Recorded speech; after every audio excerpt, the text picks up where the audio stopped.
Get out! My mother-in-law, Catherine's harsh voice pierced the air. When my husband was transferred abroad, she kicked me and my daughter out of the house. With no place to go, I ended up at the park, holding my 2-year-old daughter, feeling lost and unsure of what to do next. Suddenly, police officers surrounded us. "Please come with us," they said. Soaked in the rain and shivering from the cold, I followed them to the police station, where I found an unexpected person waiting for me. I'm Emma, turning 35 this year. I met my husband Bob at work, and after a year of dating, we got married. I quit my job when we tied the knot, and 2 years ago, our daughter Lily was born. Right now, we all live together with my mother-in-law, Catherine. We used to rent, but after Catherine's husband passed and her niece started acting up, we decided to buy a new apartment and live together. We thought about getting a house, but with Catherine's knee issues, we figured it'd be smarter to live where it's easy to get around. Buying an apartment was cheaper and had an elevator, which was a big help.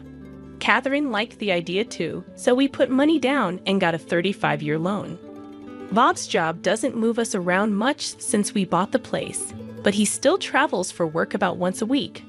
With a 2-year-old, his trips stress me out. At first, Catherine pitched in with childcare, but now she's not much help. She leaves dishes dirty and utensils unwashed, which piles up extra work for me. When I ask her to help, she promises to do better but doesn't follow through. Oddly enough, she cleans up when Bob's around, and I just noticed that recently. At first, I didn't think much of it when Catherine occasionally rinsed the dishes, but now I see things differently. I suspect she's deliberately making things difficult for me, like when she offers to pick up things from the store, and then conveniently mentions afterward that she actually needed something. This happens a lot. I used to think Catherine's knee problems made moving hard for her, so I wanted to help out as much as possible. But now, my eagerness to assist is wearing thin. I considered talking to Bob about it, but he's already stressed from work, and I didn't want to add to his worries. Catherine's behavior started not long after we moved in together, and it's been going on for years. When I mentioned it to a friend, she said, "Sounds like she's bullying you. Why not talk to Bob? He might be able to help." But if I bring it up with Bob, Catherine, who doesn't have any other family, might end up in a care facility. So I thought maybe it's best to just tough it out. However, something happened one day that made me reconsider. That day, I had arranged to drop off Lily at my parents' house. They'd always loved having her over and often suggested I stay the night too. But I always worried about leaving Catherine alone. After a quick chat with my parents, I headed back to our apartment where Catherine was waiting. But when I got there, I realized I had forgotten the keys. At first, I panicked a bit, but then I remembered Catherine was home. I tried buzzing her through the intercom, but there was no answer. I waited outside, thinking she might have gone out, but she didn't return. As it got darker, I decided to follow another resident into the building. I was sure Catherine wouldn't be out so late, but when I buzzed our apartment again, there was still no response. I waited a while longer, but still nothing. Finally, I heard a faint sound from inside, confirming Catherine was home. I kept buzzing the intercom, but she wouldn't answer. Feeling defeated, I booked a room at a nearby motel for the night, planning to sort things out when Bob got back from his trip. I got locked out. I explained to Bob when he asked what happened. He was understandably upset, but Catherine just brushed it off, blaming her hearing and joking about getting old. Relieved to be back inside, I grabbed my keys and went to pick up Lily from my parents' house. They offered their support, saying I could always come back if things got too tough. Their comforting words brought tears to my eyes, but I quickly composed myself before heading home with Lily. For a while, things seemed okay with Catherine. Then, unexpectedly, Bob's international transfer was confirmed. A permanent move, not just a business trip. We just bought a place, and now this international assignment. What should we do? Bob asked me. I hesitated, considering the stress it might bring to Lily, but ultimately decided it was best for us to stay in the US. Soon after, Bob had to leave for Europe. Although he was concerned, work kept him occupied, leaving me, Lily, and Catherine to navigate life together. Living with Catherine took a turn for the worse once Bob left for Europe, just as I expected. Her attitude shifted drastically. On a stormy day, when it was unsafe to go outside, Catherine blindsided me with a shocking request. "Now that Bob's away, wouldn't it be best if you and Lily found somewhere else to live?" she said bluntly. "Excuse me? What are you saying?" I couldn't believe what I was hearing. "I'd prefer to have the place to myself. I can't relax with strangers around. So if you could leave as soon as possible, that would be great," she replied, showing no remorse. I was stunned by Catherine's nerve. Despite not being blood-related, I had always treated her like family, doing my best to make our living situation comfortable. But to her, it seemed we were just unwanted guests. As I contemplated packing up and returning to my parents' house, Catherine's next words cut deep. "Why are you still here? Just leave already," she demanded, showing no mercy. Before I knew it, Lily and I were standing outside our own home, dressed only for indoors, as Catherine slammed the door shut behind us. No matter how hard I knocked, she refused to open it. Lost and stranded, I took Lily to a nearby park for shelter from the pouring rain.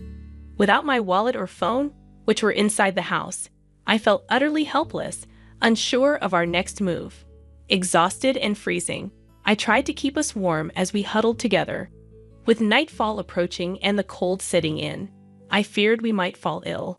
Desperate for help, I considered the long walk to my parents' house, despite the distance. As I weighed our options, I noticed two faint lights in the distance. Squinting through the rain, I realized they were police officers approaching. Before I could decide what to do, one of them called out to me. "Are you Enigma? And is this little one Lily?" the officer asked, catching me off guard with his knowledge of our names. I nodded weakly, confirming our identities. "Please come with us to the station," the officer requested, and I couldn't help but wonder why they were taking us there. Lily and I obediently got into the patrol car, grateful for the large towels the officers provided to shield us from the cold and rain. As we shivered in the backseat, I couldn't shake off my curiosity. "How did you know where to find us?" I asked, hoping for some answers. "We'll explain everything once we're back at the station," they assured me. Exhausted, I soon drifted off to sleep, only to awaken later to find ourselves at the police station. Following the officers inside, I was taken aback to see Catherine and my uncle waiting for us. "Uncle, what are you doing here?" I asked in surprise. "Bob contacted me. He suspected you might be having trouble with his mom, especially since he's overseas," my uncle explained, shedding some light on the situation. "He wanted me to keep an eye on things for him," my uncle explained. Apparently, Bob had discussed this issue with him before, expressing his concern about not being able to be there himself while he was overseas. My uncle had spotted us in the rain earlier that day and had considered taking us in himself. However, he found Catherine's actions extreme, so he decided to report it to the police. That's why the officers knew where to find us and came to our rescue. Catherine had also been summoned to the police station, where she sat glaring at me, seemingly unaware of the reason for her presence. "Why do I have to be here? My knee is acting up, you know. If Bob were here, none of this would be happening," Catherine argued. Little did she know that this entire situation had unfolded because of Bob reaching out to my uncle for help. During discussions with the police, it became evident that the situation might have legal implications. As a result, I was advised to consider hiring an attorney to navigate the complexities ahead. "An attorney? That's an overreaction. I just locked the door, that's all. I didn't do anything else," Catherine protested. "Do you even realize what you've done? You threw Emma and a little child out in torrential rain. That's not something forgivable," my uncle defended us, emphasizing the severity of Catherine's actions and asserting my rightful ownership of the house. "That's impossible. Bob is the head of the household. He's the rightful owner. Now that he's not here, it should be mine," Catherine insisted, misunderstanding the ownership status. In truth, my uncle, who works in real estate, had facilitated a great deal on a condo for us, and Bob had recommended putting it under my name. Following my uncle's guidance, I decided to seek legal advice. The lawyer explained that evicting Catherine would be challenging and suggested considering placement in a care facility. I immediately called Bob to update him on the situation. He hadn't anticipated the severity of the issue and expressed his desire to return from Japan to address it properly, considering placing Catherine in a facility. Unaware of the unfolding developments, Catherine, despite being at the police station, nonchalantly snacked on crackers. Unable to return home with Catherine, I sought refuge at my parents' house until Bob's return. With a week before his arrival, I had time to reflect on our options. If Bob wouldn't support me, then divorce seemed the only option, I lamented, regretting my delay in seeking advice. A week later, Bob returned from Europe, and I moved back home from my parents' place. However, his stay was brief as he needed to go back to Europe soon. With limited time in Japan, we had to discuss our next steps. I heard some things from Emma's uncle. Is all of that true? Bob inquired as soon as we were together. Catherine adamantly denied any wrongdoing, insisting it was all lies and accusing me of plotting against her. Surprisingly, Bob seemed inclined to consider Catherine's perspective. Do you have any evidence to prove Emma's plotting something? Bob asked, seeking clarity. Evidence? Of course not. Emma, do you have any evidence? I admitted I hadn't been able to keep track of things due to my busy work schedule. Uncertain of whom to believe, I handed Bob a voice recorder I had with me. What's this? Bob questioned as I handed it to him. I explained that it contained recordings of Catherine's harsh words and her eviction of me from the house. As Bob listened to the recordings, he heard Catherine's disparaging remarks about me, questioning why he even married me. Catherine quickly began to defend herself upon hearing the playback. This is taken out of context. Everyone has their moments, right? I was just frustrated at that time. But it was just this once. Catherine attempted to downplay her actions, but the voice recorder played a relentless stream of verbal abuse, revealing countless instances of mistreatment, some not even captured on the device. Bob's hand trembled with tension and anger as he held the recorder, while Catherine appeared guilt-ridden. Mom, what is this about? Bob demanded an explanation, but Catherine remained silent. If you won't answer, then I can only assume this is all true. If so, I need to prioritize Emma and Lily's safety. You understand that, right? Bob's anger was palpable, a side of him I had never seen before. Catherine, seemingly realizing the severity of the situation, cowered in fear, unable to respond. In the ensuing discussions before Bob's return to Europe, I made it clear that I could no longer live with Catherine, especially with Lily in the picture. Bob seemed to agree, leaning towards the idea of placing Catherine in a care facility.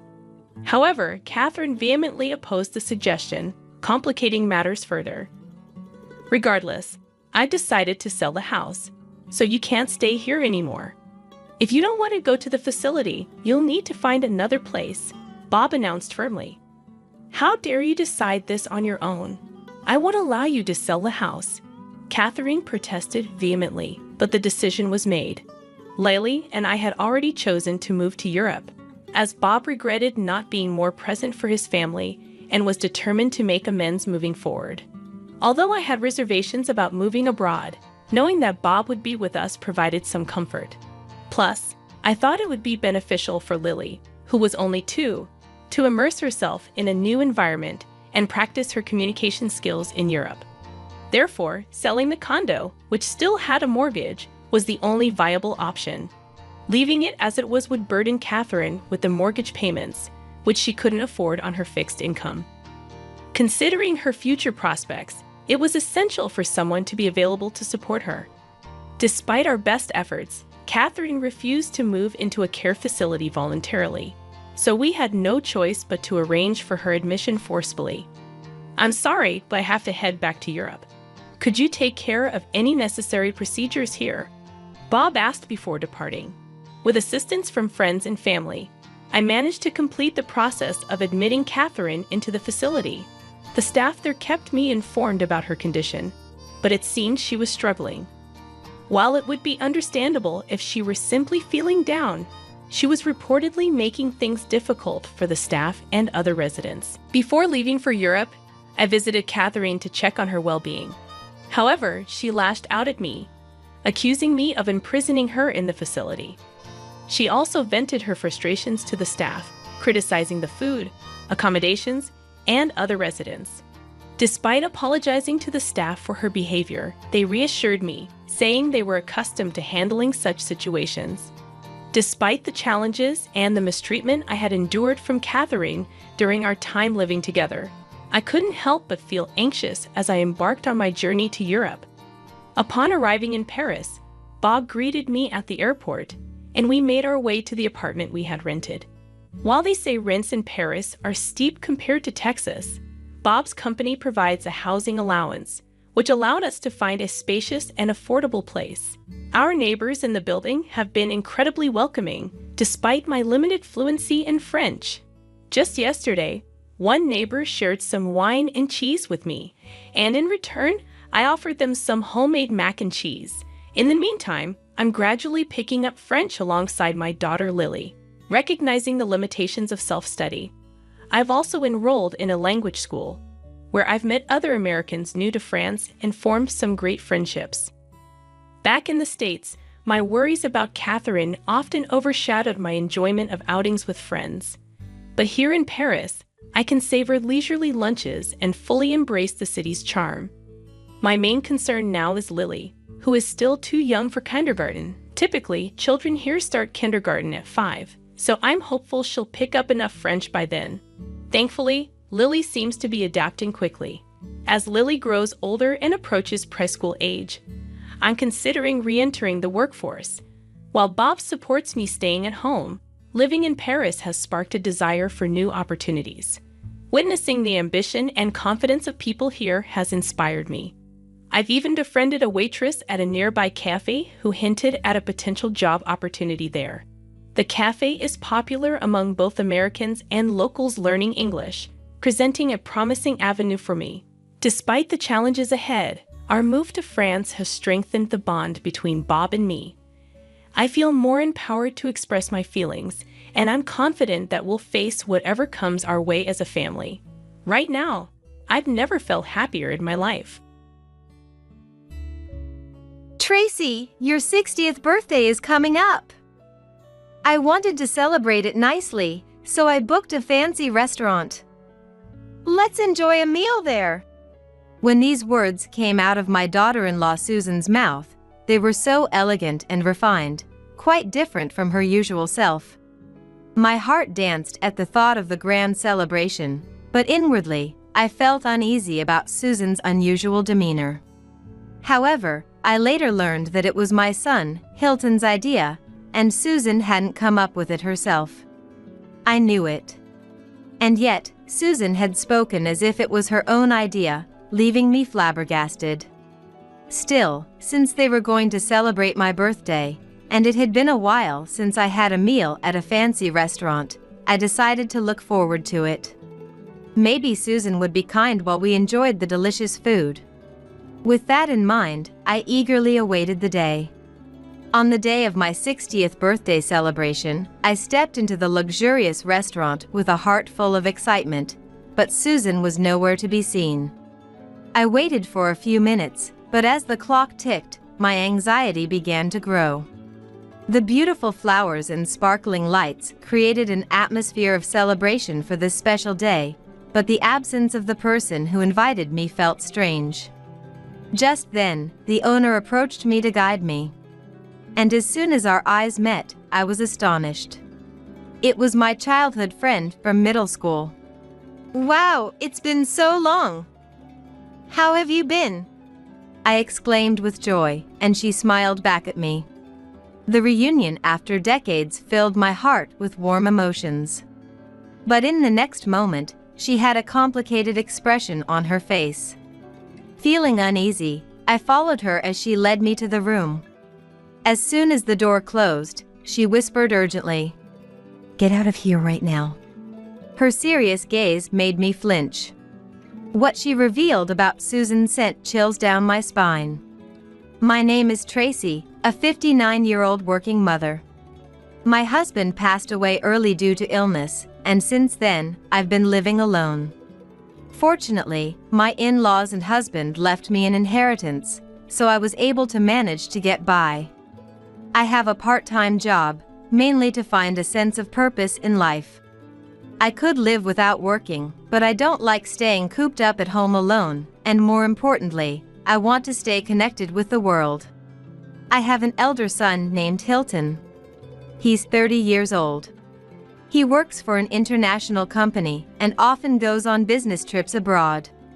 My daughter-in-law, Susan, is a housewife, and they have no children. Susan is currently the cause of my distress.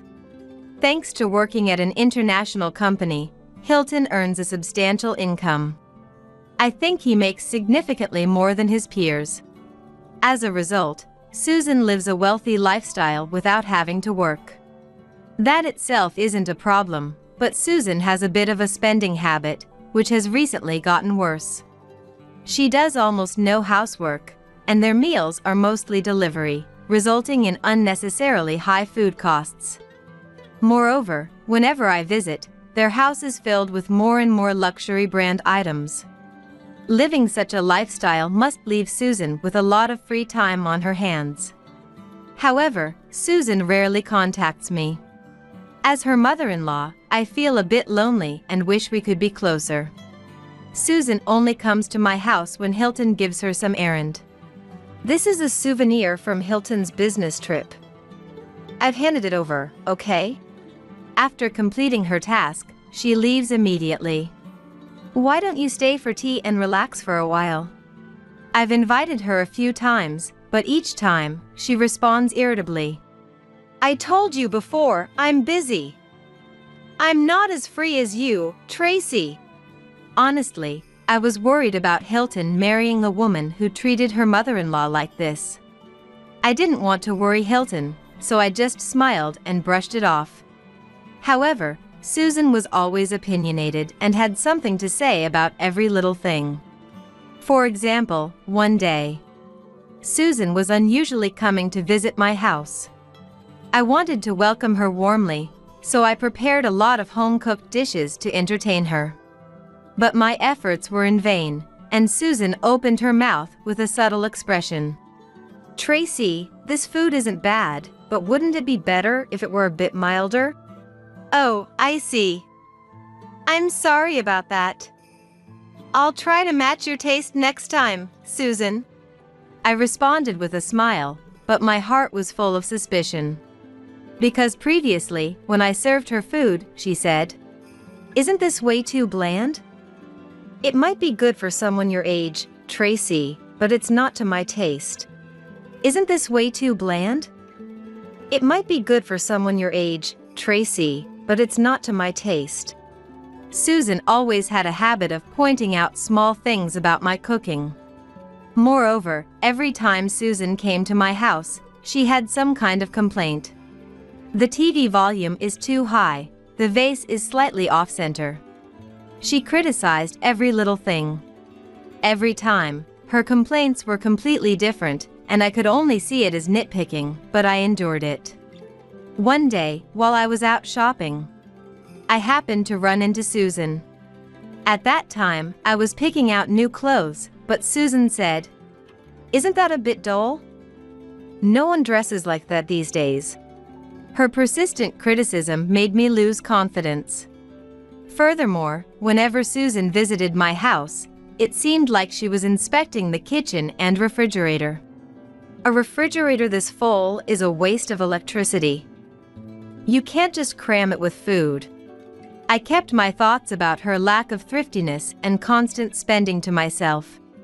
I do it all for Hilton, who works hard every day. I wanted to avoid causing unnecessary problems with Susan that would burden Hilton. Each time Susan visited, I tried to endure her remarks. Despite everything, I decided to accept her as family. No matter how unpleasant she was, Hilton chose her. There must be wonderful qualities in her that I hadn't seen yet. Thinking this, I tried hard to find good points about Susan. One day, Susan was out with friends and not at home. I was doing my usual chores when a delivery person arrived in the evening. Inside was a box filled with expensive ingredients. The recipient is Tracy. I was surprised. I had no memory of ordering such a thing. However, upon further inquiry, it turned out that Susan had ordered it. She had me listed as the recipient since she would be out. Did Susan order this? When I asked, the delivery person nodded, so I reluctantly accepted it and stored it in the refrigerator until Susan returned. A few hours later, late at night, Susan apparently returned. I'll take the stuff you were holding for me. Susan came and, without a word of thanks, opened the refrigerator and left quickly. As if that wasn't enough, her behavior afterward was even worse. Hey! These ingredients are spoiled. How are you storing things? Even though I had stored them immediately in the fridge, I was perplexed, but I apologized and added a word. I'm sorry if they got spoiled. It was my mistake. But Susan, it's not good to do that to others, even if it's okay with me. But she only glared at me and said nothing. After that, Susan occasionally sent old, bulky items to my house as cash on delivery. It was as if she thought of my home as a temporary storage facility. One day, Susan suddenly called me. Tracy, your 60th birthday is coming up. Congratulations. I want to celebrate it nicely and invite you to a special place. How about it? Let's enjoy a meal at a fancy restaurant. Since you've always helped me, I want to give back on such an occasion. I'll choose the restaurant, so you just look forward to it, Tracy. The words from her mouth were so elegant and refined, completely different from her usual self. While my heart danced at the thought of the grand celebration, inwardly, I felt uneasy about Susan's unusual demeanor. However, later I learned that it was Hilton's idea, and Susan hadn't come up with it herself. I knew it. And yet, Susan had spoken as if it was her own idea, leaving me flabbergasted. Still, since they were going to celebrate my birthday, and it had been a while since I had a meal at a fancy restaurant, I decided to look forward to it. Maybe Susan would be kind while we enjoyed the delicious food. With that in mind, I eagerly awaited the day.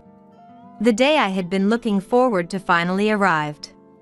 With my heart dancing with excitement, I stepped into the fancy restaurant, but Susan was nowhere to be seen. I waited for a few minutes. As the clock ticked, my anxiety began to grow. Beautiful flowers and sparkling lights created an atmosphere celebrating the special day, but the absence of the person who invited me felt strange. Then, the owner approached me to guide me. And as soon as our eyes met, I was astonished. It was my childhood friend from middle school. Wow, it's been so long. How have you been? How many years has it been? You haven't changed at all. I exclaimed with joy, and she smiled back at me. I exclaimed with joy, and she smiled back at me. Oh, you're too kind. But there's no way I haven't changed. It's been decades. Still, what a coincidence that you would come here. The reunion after decades filled my heart with warm emotions. But in the next moment, she had a complicated expression on her face. She seemed to want to tell me something but couldn't bring herself to say it. Feeling uneasy, I followed her as she led me to a room. As soon as the door closed, she whispered urgently, "Get out of here right now." Her serious gaze made me flinch. I didn't know what she meant, but she started talking about Susan. Apparently, Susan had arrived much earlier than I did. The owner had shown Susan to the room first, but noticed something off about her behavior. In the private room, Susan had been talking loudly on her phone and displaying a very unpleasant attitude. She seemed quite rude, and the owner felt repelled by her. From the conversation, it became clear that Susan was talking to a loan shark. "Anyway, my mother-in-law will pay for everything today. She's coming soon, so just wait a bit." "What?" "Don't worry, she always bows to me. She's an old, doddering woman. Just press her a bit, and she'll pay up quietly. And make sure to keep your mouth shut. If my husband finds out, it'll be a big problem. I'm counting on you." This is what she had said. Feeling uneasy about Susan's behavior, the owner realized from the detailed instructions about the restaurant's location and time that something was definitely going to happen. "I didn't know what to do, but then you showed up. I had to tell you right away." The owner had the presence of mind to guide me to a different seat without Susan noticing and tell me everything. She also told me about the shocking phone conversation. Susan, who apparently loves luxury goods, couldn't sustain her spending with Hilton's salary alone and had debts all over the place. "She seems to owe a lot." I could hear yelling from the other side of the call. It didn't sound legitimate, probably loan sharks. According to what she heard, the amount had reached $50,000. Hearing that, I felt my eyes almost pop out. How could someone rack up so much debt, one after another? And to think she planned to make me pay for it all, it was beyond comprehension. But then, a thought occurred to me. If I run away now, wouldn't it just repeat the same cycle? Susan would find some reason to come to me for money again. She might even show up with loan sharks. In other words, running away wouldn't solve the fundamental problem. With this realization, I finally made a decision. I had been lenient with Susan, considering Hilton. But I couldn't tolerate it any longer.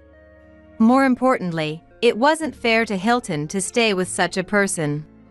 Despite earning a good salary at an international company, he was being exploited. Thinking about Hilton, I felt a deep sense of injustice. So, I told the owner, "I have an idea. Please take me to the same room as her." The owner was very surprised. "If you do that, the loan sharks will really come." She was genuinely worried about me. But I responded firmly to her concern. "I understand that. But running away won't change anything. I've endured it so far, but now it's time to eliminate the root cause." The owner's shoulders relaxed and smiled. "That's right. You've always been determined once you made up your mind." "Understood. If you're that resolved, you must have a solid plan." She said this and guided me to the room where Susan was waiting. "What were you doing?" "You were late. I was worried you wouldn't come." When I arrived, Susan seemed visibly shaken. She must have feared what the loan sharks might do if I didn't show up. Seeing me appear, her expression showed a bit of relief. But I knew all about her scheme. I won't let her have her way. Before coming to this room, I had made a phone call. While chatting with Susan, I was anxiously waiting for my call's recipient to arrive. As time passed, Susan grew increasingly irritated. She probably wanted the loan shark to arrive quickly. Then, the owner spoke from the other side of the door. "Excuse me. Your companion has arrived."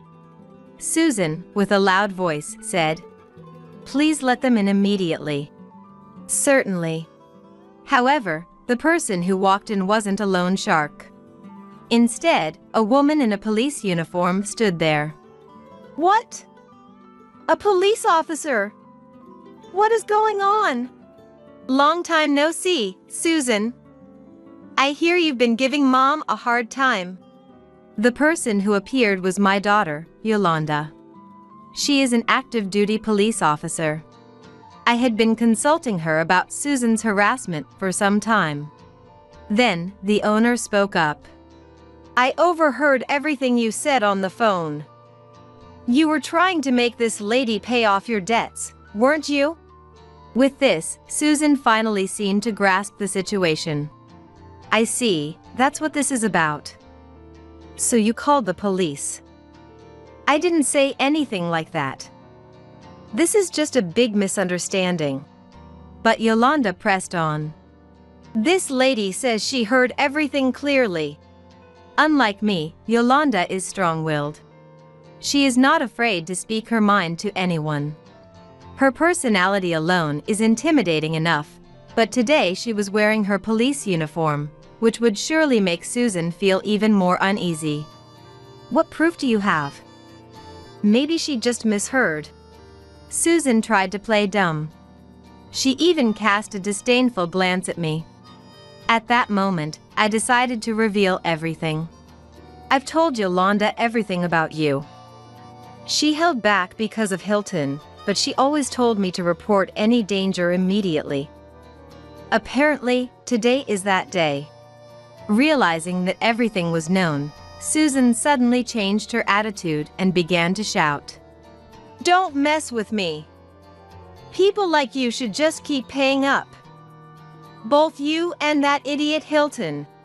With that, Susan threw a glass from the table at me. But the glass missed me and hit the pillar with a loud crash. Then Yolanda said, Hilton, you heard everything, right?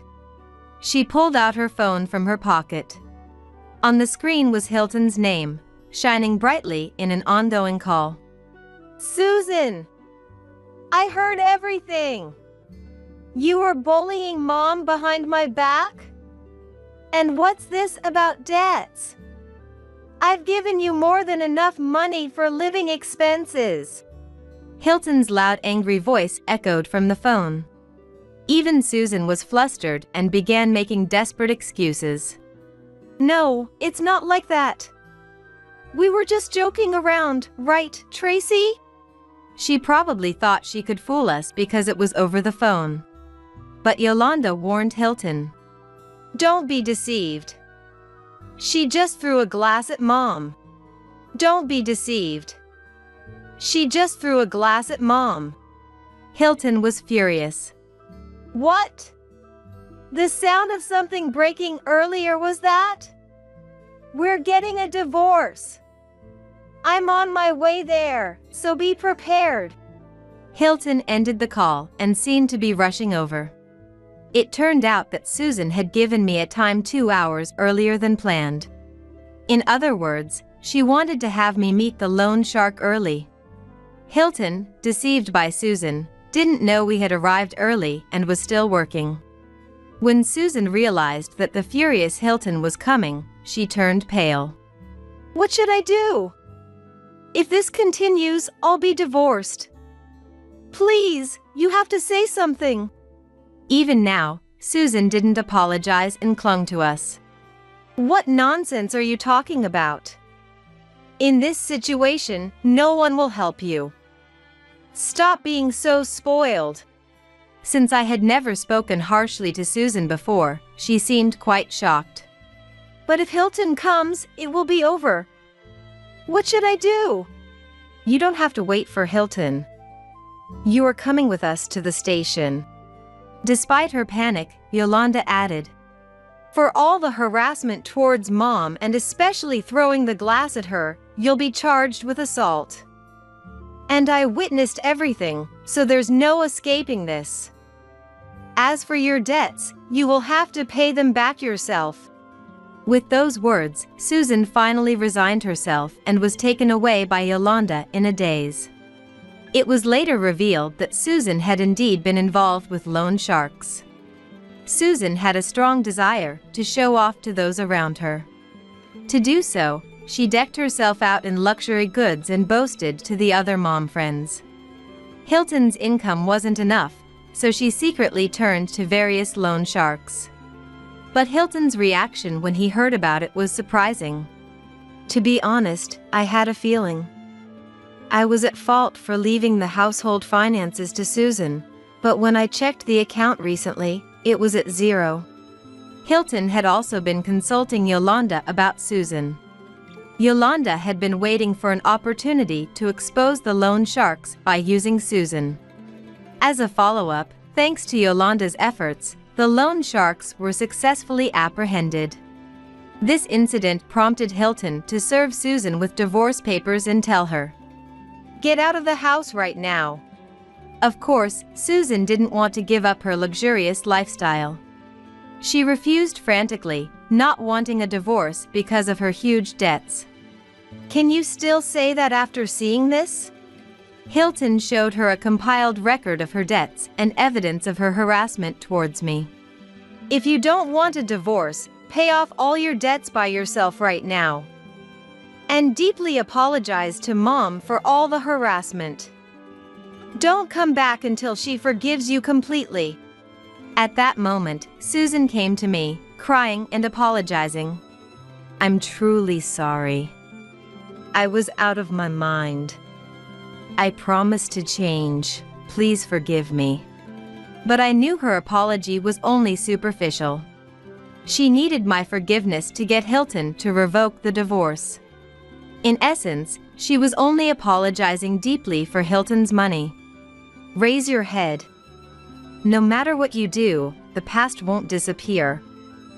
I can't support you up close, but from now on, please change as you say and do your best. I told her not to involve me anymore and sent her away. Eventually, Susan, unable to find any way out, vanished to escape the loan sharks, and now nobody knows where she is or what she is doing. My 60th birthday celebration was held again at a later date. There, I shared old stories with Hilton and Yolanda, reminiscing with the owner. After all, it had been decades since then. The story got quite lengthy, and I could tell both of them were getting tired of it. "Mom, that's enough. We already heard that story." Hilton and Yolanda, though smiling wryly, continued to listen, making me happy, so I kept talking. Being able to laugh like this is a blessing.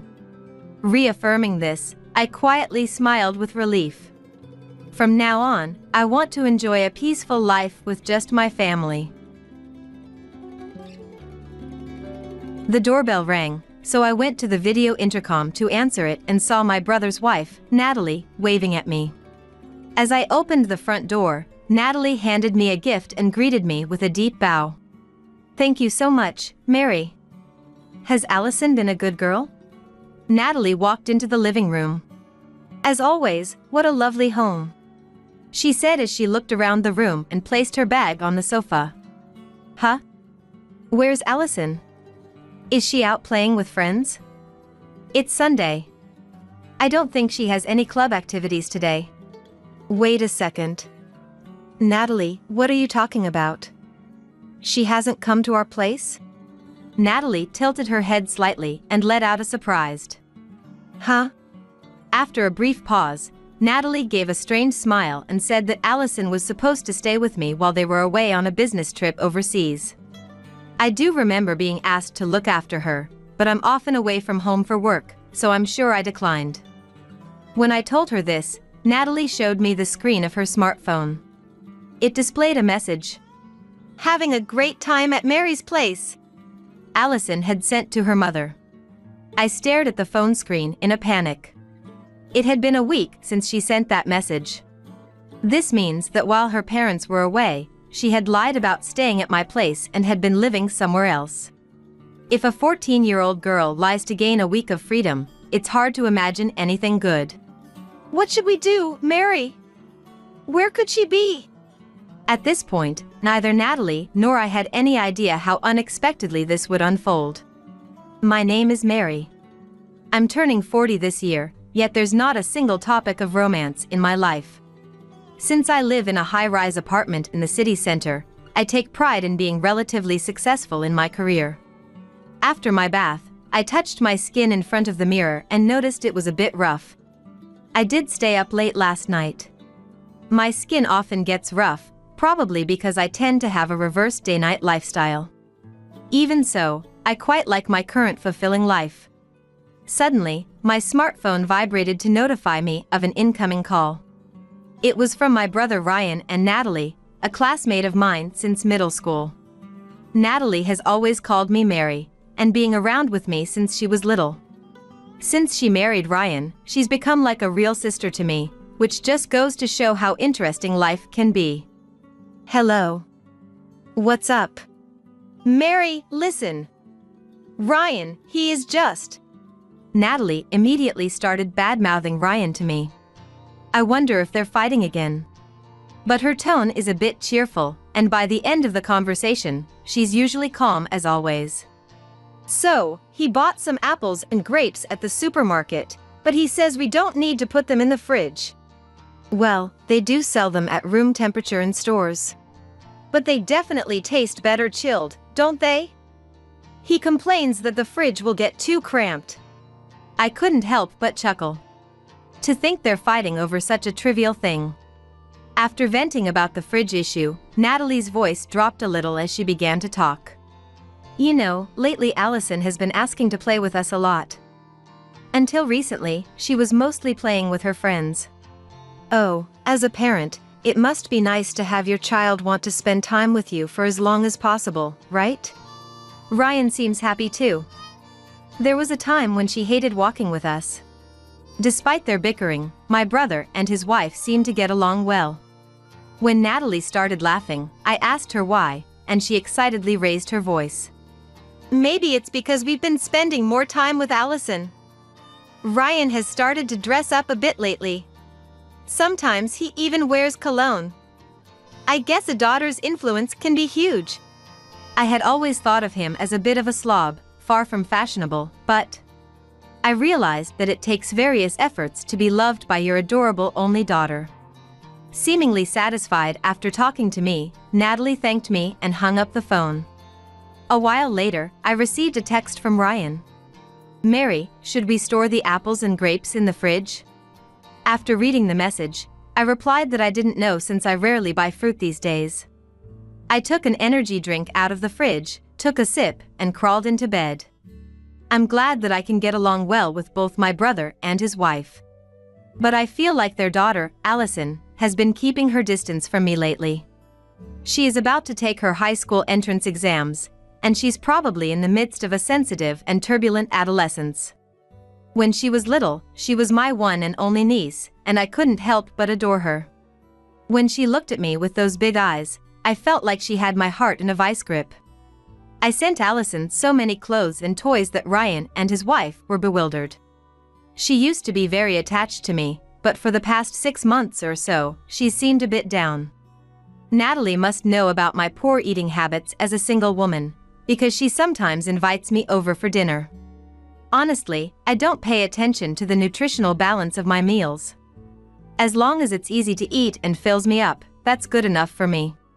Natalie always scolds me lightly for thinking that way, and makes me a salad. Feeling a bit tired, I stuff the salad into my mouth and lament. Eating this many vegetables. I feel like a horse or a goat. Natalie and her husband laugh. Only Allison, who was sitting at the same table, kept her eyes downcast as she took small bites of her salad, looking bored. As I recalled various things, I fell asleep. I hope to always get along well with my kind brother's family. One day, as I was pondering over a map of the Boston area spread out on the table, I got a call from Natalie. I hesitated for a bit, thinking I wouldn't answer, but she kept calling back. Thinking it might be an emergency, I picked up the phone. Hello, what's going on? Mary, I'm really sorry, but I have a favor to ask. I instinctively braced myself at Natalie's somewhat coy tone. As I listened, Natalie told me she was going on a business trip overseas next week. She wanted to ask me to take care of Allison while she was away. She has been working hard since getting married, not wanting to give up her career, and it seems she doesn't want to turn down this overseas trip using Allison as an excuse. If Ryan's around, shouldn't it be okay? Ryan's been transferred to the Los Angeles branch since last month. So if I go on this trip, Allison will be all alone. I could hear the genuine distress in her voice over the phone. I stared at the map, lost in thought for a moment. My room is full of important work documents, And even though she's a relative's child, I don't want her coming and going as she pleases. Besides, I'm going to be busy running around myself. Sorry. I really can't do it. I'm going to be away from home a lot more often too. She is a responsible girl who can manage on her own. But I'd feel more at ease if there was at least an adult with her at night. I had intended to politely refuse, but she was surprisingly persistent in asking me. I opened my schedule book to check, but there was no way I could take in Allison no matter how I looked at it. I told her again that it was impossible for me. I see. My trip is next week, so can I contact you again? Please let me know if you think you can adjust your schedule. Natalie must not want her daughter Allison to feel lonely. I do want to help out somehow, but if I make a careless promise, I'll only have a hard time later. Just as I had made up my mind not to take in Allison, a message arrived on my smartphone. It was from Allison, and the text was very polite and concise. Mom's worried about me, but I'll be fine on my own. I'll let Mom know myself, it said. Even as the day of her overseas trip approached, I didn't hear from her again.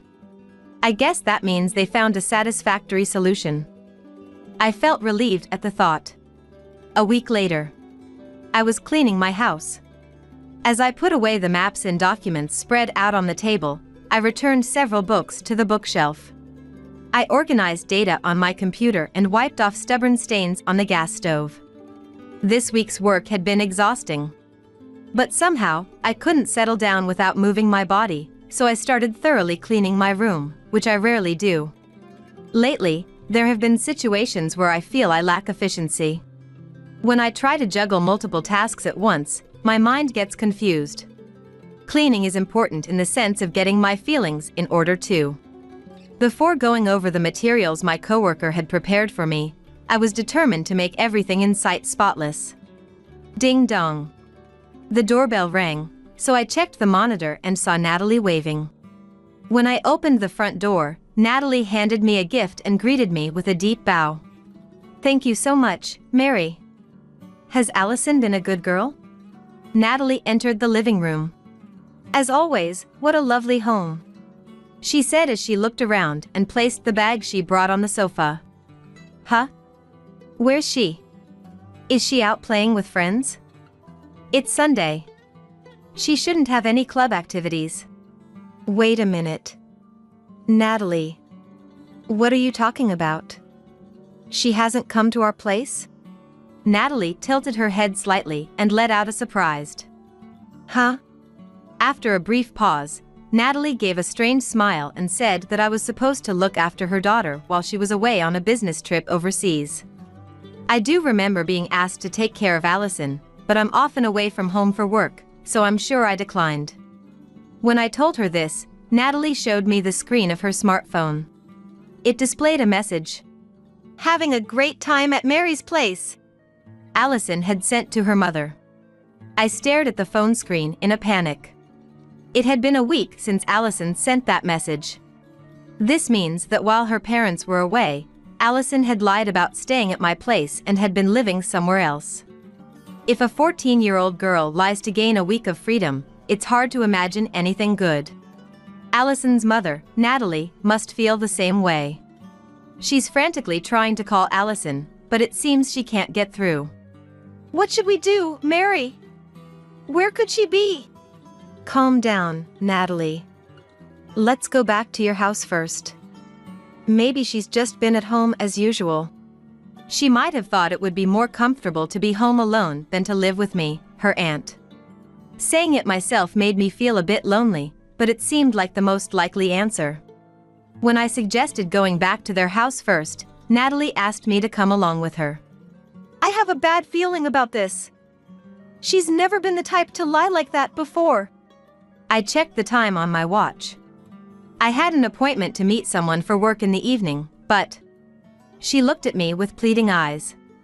I was also curious as to why Allison would tell such a lie, and worried that she might have gotten involved in something bad, so I decided to go with her.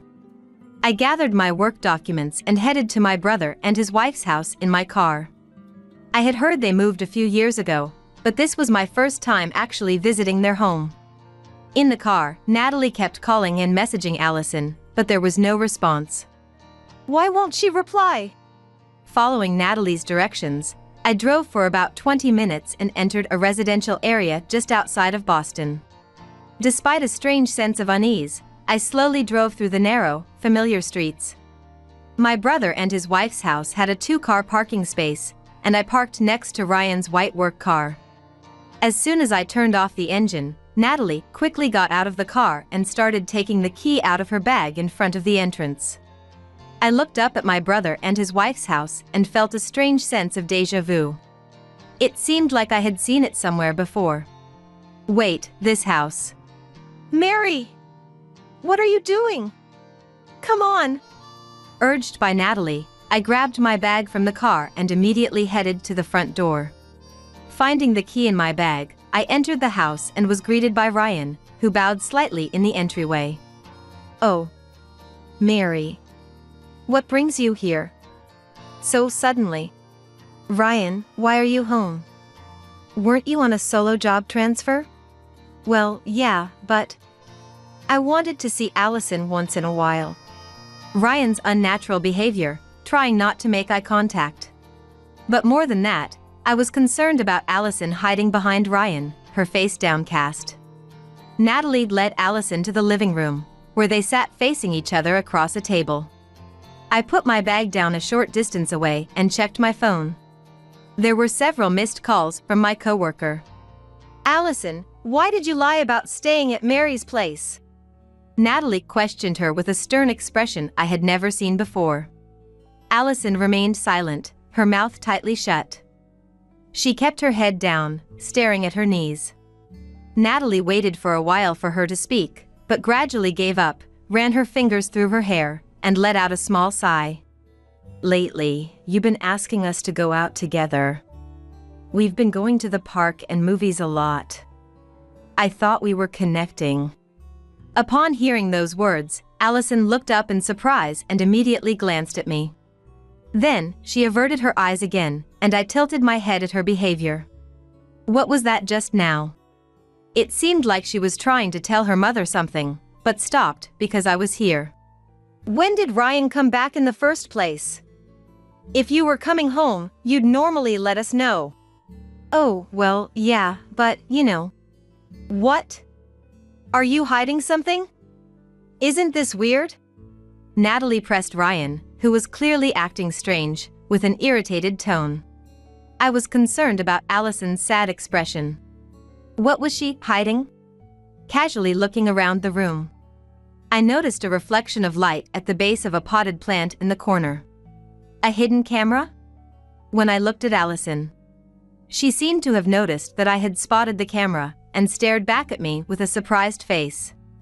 Ryan, persistently questioned by Natalie, eventually showed his anger, and the two began to argue. Allison stood up, giving me a look, and quietly went upstairs.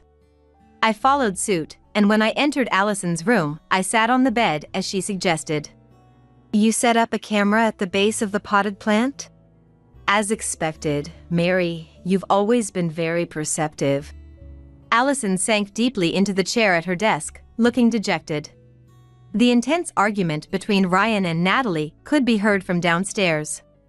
I tried to act as natural as possible and waited silently for Allison to start talking. I'm good at waiting like this. Eventually, Allison began to speak as if she had given up. It was really just by chance, but I saw Dad walking in the city with a woman I didn't know. They looked like they were having a great time. You mean, he's having an affair? Allison nodded slightly. At the time, I didn't think it was particularly strange. I thought maybe they were just work associates. But then I saw them together a few more times. Allison hung her head sadly. Imagining how Allison must have felt seeing her dad happily walking with a young woman she didn't know made my heart ache. Mom sometimes has work on weekends. On those days, I often play at my friends' houses, and Dad goes out alone. Wait, hold on, don't tell me. I started to think that he might be bringing his mistress home when no one's around. Realizing the weight of her own words, Allison's face looked like she was about to cry. I wanted to stop it. She continued in a choked voice. I wanted to stop his affair, before Mom found out, before their relationship turned sour. I wanted to stop it no matter what. The hidden camera she had placed in the potted plant was apparently to capture evidence of Ryan bringing his mistress home while no one was around. But in the end, I couldn't get any proof of Dad bringing someone home, but I'm sure Dad is having an affair. At that moment, my smartphone vibrated. After excusing myself to Allison, I checked and saw a message from my colleague. I glanced at the content, looked at the attached image, and quickly put it back in my pocket. Is everything okay with work? Allison asked worriedly, but I just smiled. I felt relieved that the hidden camera didn't capture Ryan bringing another woman home. If Allison, his daughter, saw such footage, how hurt would she be? But she herself seemed to have a slightly different mindset, clenching her fists on her knees. I searched all over the house for evidence of the affair. But there's no decisive proof, but I'm sure he's cheating. Maybe it's a woman's intuition. Allison laughed self-deprecatingly. Allison, who is in charge of the laundry, said she had noticed that the frequency of Ryan's underwear and socks being replaced had increased about 6 months ago. They had gone from plain to bright colors, and the clincher was the scent of cologne. Dad was wearing cologne. It didn't suit him at all, the kind of cologne a young boy would wear. Allison made a disgusted face.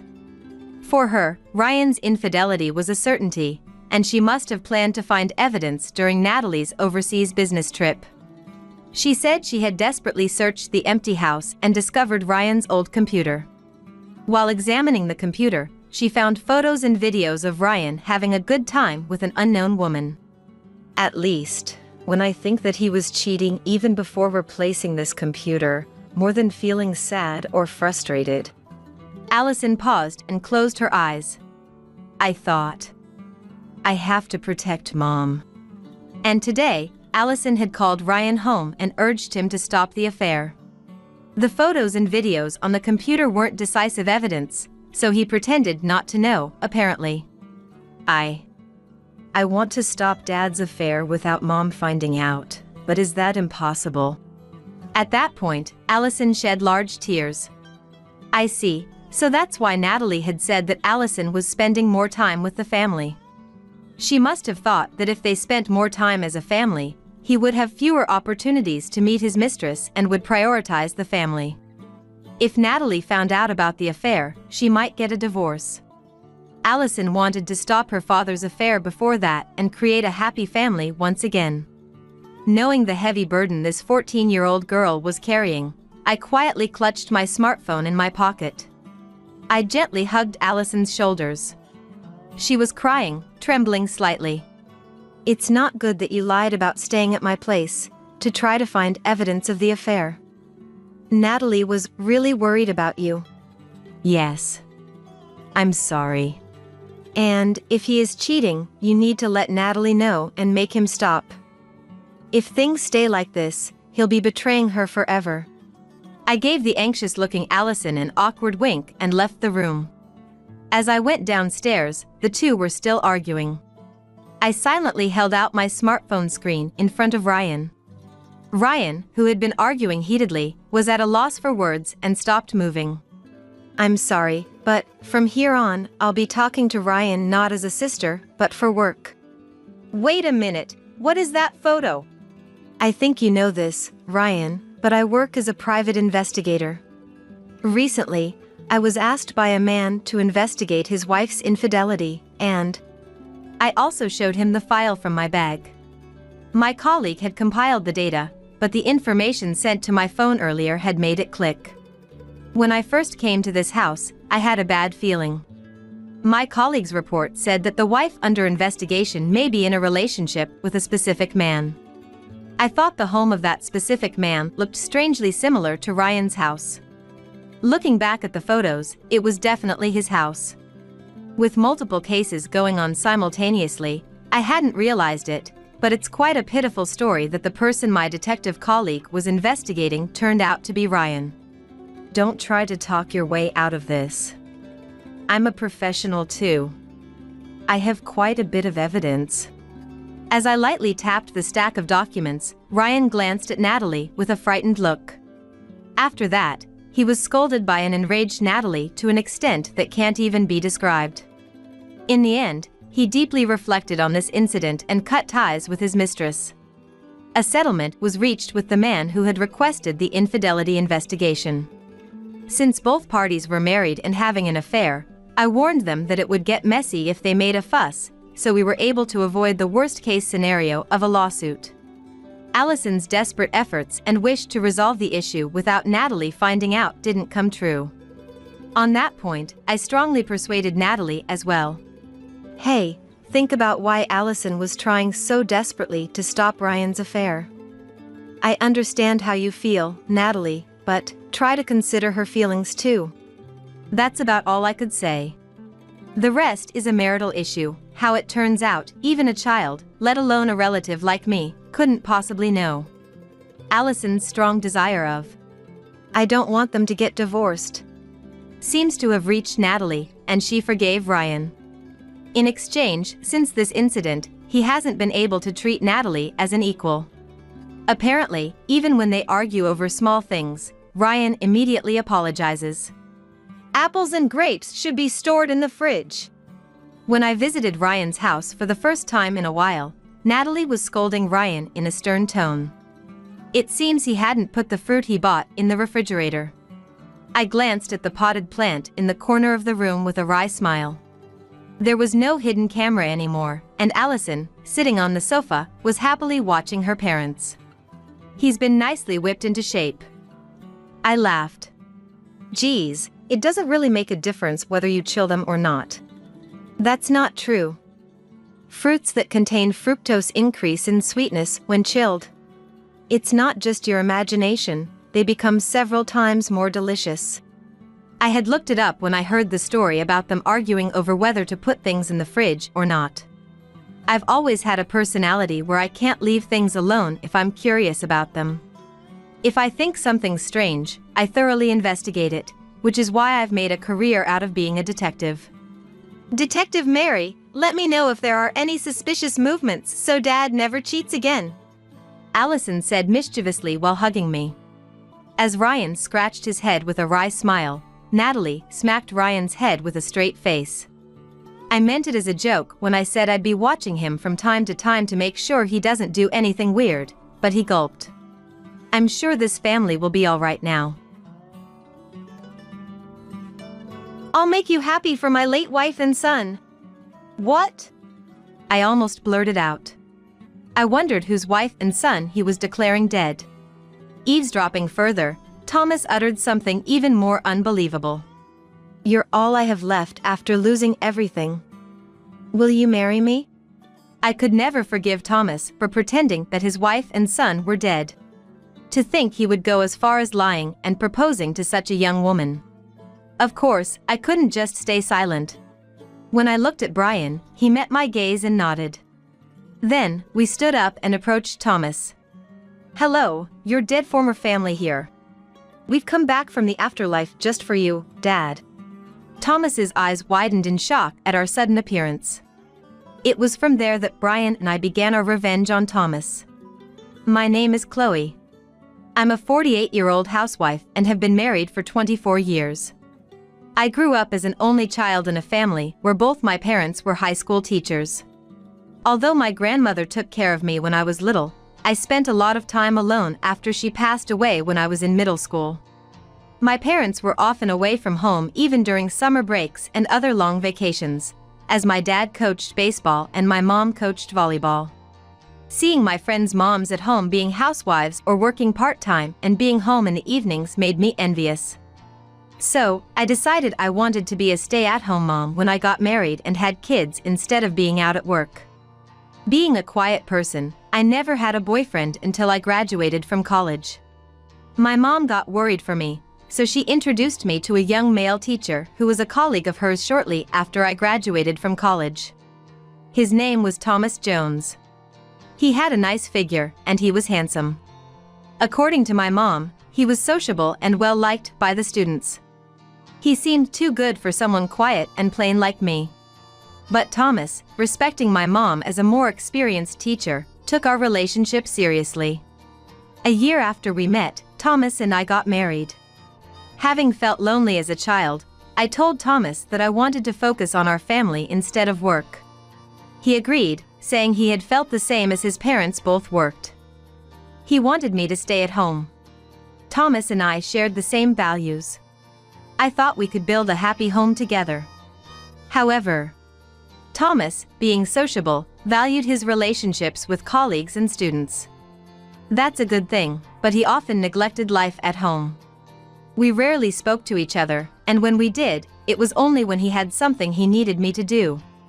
I'm glad that you became a housewife to take care of this household, Chloe. I can rely on you for anything. Thomas always flattered me like this, leaving everything to me, even things he could do himself. But hearing this made me feel needed, and I tried to take it positively. I suppose it would have been better to get mad at him and say, I'm not just a housekeeper, you know. On top of that, since the beginning of our marriage, he would never be home at night during the weekends. He would usually be out drinking with his colleagues or his former students. Indeed, I had heard from my parents that many teachers would drink to relieve their stress. But my parents were different. My mom didn't drink, and my dad rarely went out for a drink out of consideration for my mom. I realized some teachers really enjoyed their drinks seeing Thomas's lifestyle. But I kept quiet at first because it didn't affect our living costs.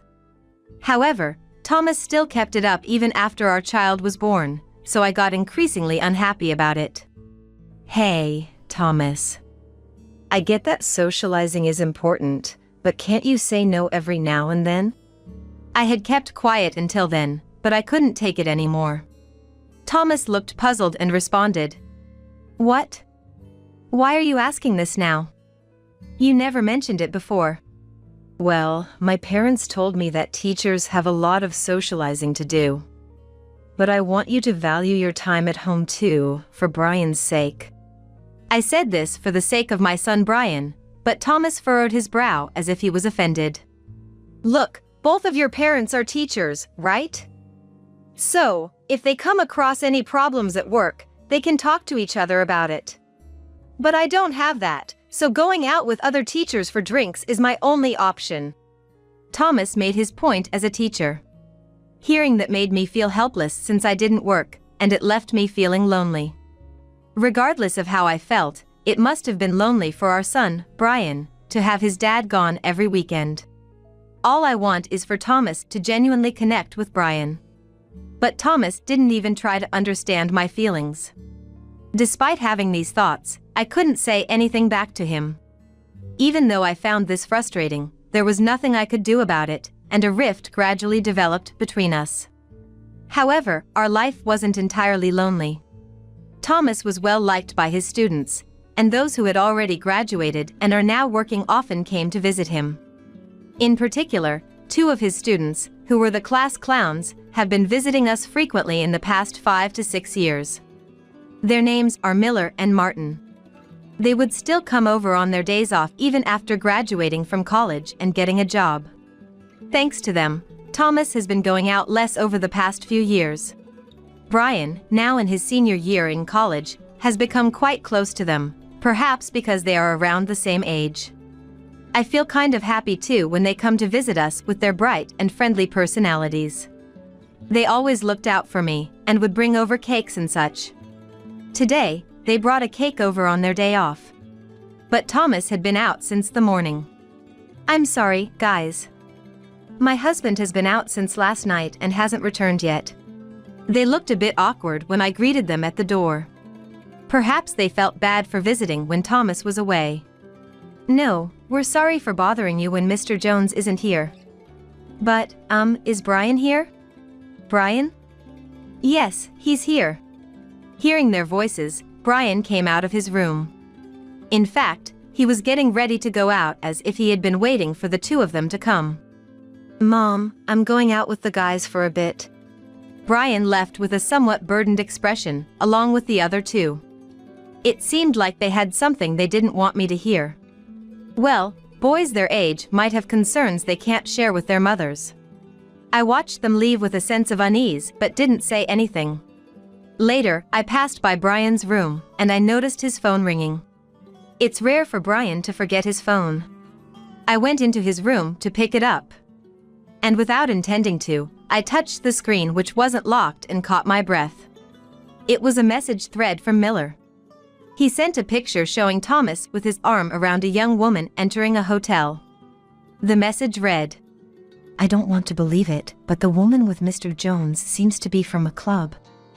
I secretly followed them after they left." Brian replied, "I'll keep quiet because Mom would be shocked if she finds out." That's probably why they came to see Brian. Or maybe they hoped to figure out if Thomas had returned. Anyway, my mind went into a panic. The thought of Thomas cheating. I had an urge to confront him directly, but I hesitated. Brian was in the middle of job hunting, so I didn't want to trouble him with our marital problems. So, I decided to pretend I hadn't seen the message for now. When Brian returned, he still looked troubled. I greeted him, trying to appear calm. Then Thomas came home. He looked puzzled at Brian and I. "What's up? You both look so out of it." An awkward silence filled the air. Brian must have been careful that I don't find out. For a while, Brian and I continued to act as if nothing was amiss when Thomas was around. Months passed, and soon it was almost Christmas. We planned to spend Christmas Eve as a family, celebrating Brian getting a job. However, I was still troubled by Thomas's suspected infidelity and couldn't bring myself to speak up. Then, Thomas said something. "I'll come home late for a year-end party on the 24th of this month, so I won't need dinner." It makes sense that there would be a party on that day. But given the date, I couldn't help but wonder if he was lying. Even so, I couldn't confront him about it, so for the time being, I just replied, "Yes." Lately, I haven't had a proper conversation with Thomas, and I feel suffocated every day. Seeing me constantly like this, Brian made a thoughtful gesture for me. "Mom. Actually, I got 2 dinner vouchers for a hotel where Miller's relative works. It's for the 24th, but let's go together." "Really? You want to take me out for dinner? Don't you have someone else you want to go with?" I asked Brian shyly in reply to his invitation, but Brian answered as if he was trying hard to come up with an excuse. No, Miller and Martin seem to have plans that day. And my friends from school said they'd be spending it with their girlfriends." I decided to accept the invitation because Brian was concerned about my loneliness. It's been years since I've gone out for a meal with Brian. And it's at a very fancy hotel, so I thought I might dress up a bit. I was looking forward to the day with such excitement, but I never imagined I would encounter such misfortune on that day. And then, on the night of the 24th, Brian and I went to the hotel for dinner. It was more luxurious than I had imagined, and I almost faltered for a moment. I nervously entered the restaurant on the top floor of the hotel and was led to our table by a waiter. It felt more like a place where couples come to propose than a mother and son dining together. Looking around, there were indeed many young couples. In particular, the couple sitting by the window with the woman in very flashy makeup and clothes, and I couldn't believe my eyes when I saw the man sitting opposite the woman. He was sitting with his back to us, so I didn't realize it at first, but the man was Thomas. Thomas was dressed in a formal suit like I had never seen before. It was probably either newly bought for this occasion or rented. I was frozen and couldn't move from the spot. I think Brian hadn't realized Thomas was there yet, so I tried to act calm. However, since our seats were close, I could clearly hear Thomas's voice. "I'll make you happy for my late wife and son." "What?" I almost blurted out. I wondered whose wife and son he was declaring dead. Eavesdropping further, Thomas uttered something even more unbelievable. "You're all I have left after losing everything. Will you marry me?" "Me? Really? I'm so happy." The seat was by a large window offering a panoramic night view of the city. She must have been deeply moved by being proposed to in such a romantic atmosphere. Brian, sitting opposite of me, seemed to realize it was his dad's voice and turned around quickly. "Brian, wait." I hurriedly stopped Brian from seeing Thomas's face behind us. But it seemed Brian already realized the man proposing to the unknown woman was his dad. Brian and I silently eavesdropped. Thomas's proposal went on. "You're the best. After losing my wife and son, I had lost the will to live, but thanks to you, the future seems bright." "Really? You rely on me that much?" "Of course. I'm even thankful to my deceased family because I got to meet you." Thomas took something out of his pocket with sweet words. It appeared to be an engagement ring. It looked much more expensive than the one he gave me. I could never forgive Thomas for pretending that his wife and son were dead. To think he would go as far as lying and proposing to such a young woman. Of course, I couldn't just stay silent. When I looked at Brian, he met my gaze and nodded. Then, we stood up and approached Thomas. "Hello, your dead former family here. We've come back from the afterlife just for you, Dad." Thomas's eyes widened in shock at our sudden appearance. The mistress, not understanding what was going on, looked surprised. "Who's this woman? And the mama's boy? Do you know them, Thomas?" "Who knows? They're total strangers. Just some troublemakers, I guess. Just ignore them." Thomas tried to brush it off, but sweat was trickling down his forehead. The woman glared at us, thinking that Brian and I were just here to cause trouble. "Hey, what's your problem, lady? You can't harass us like this just because you're jealous of our happiness." "It's not harassment. You're being deceived. This man is Thomas. He's my husband." "Oh, sure, the name matches, but does that prove he's your husband? If you're going to make baseless accusations, I'll call the police."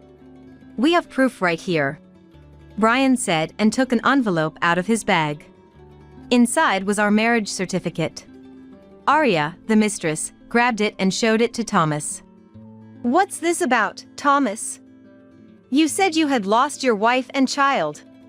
Confronted by Arya, Thomas shrunk back, unable to say anything. That was when I wondered.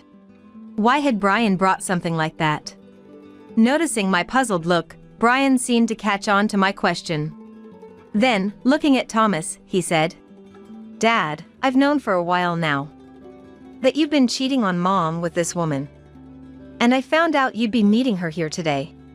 "What are you talking about?" Thomas still tried to play dumb at this point. What an awfully stubborn man. "Ha!" Brian scoffed at those words. "There's no escaping it now, Dad. I've got the whole proposal recorded on my phone." "What are you talking about? You don't have one on you right now." "If you're wondering where it is, the attorney sitting over there has it." Brian pointed to a seat where Martin and a man around 50 were seated. Miller emerged from the back of the restaurant. It seemed like they had planned this together in advance to confront Thomas about his affair. I was surprised Brian had orchestrated this. Then, the man with Martin approached us. "Hello, I'm Martin's father. I hear that you have always been very kind to my son." "Oh, Martin's father. It's been a long time." "Well, I believe this is actually the first time seeing you in person, sir.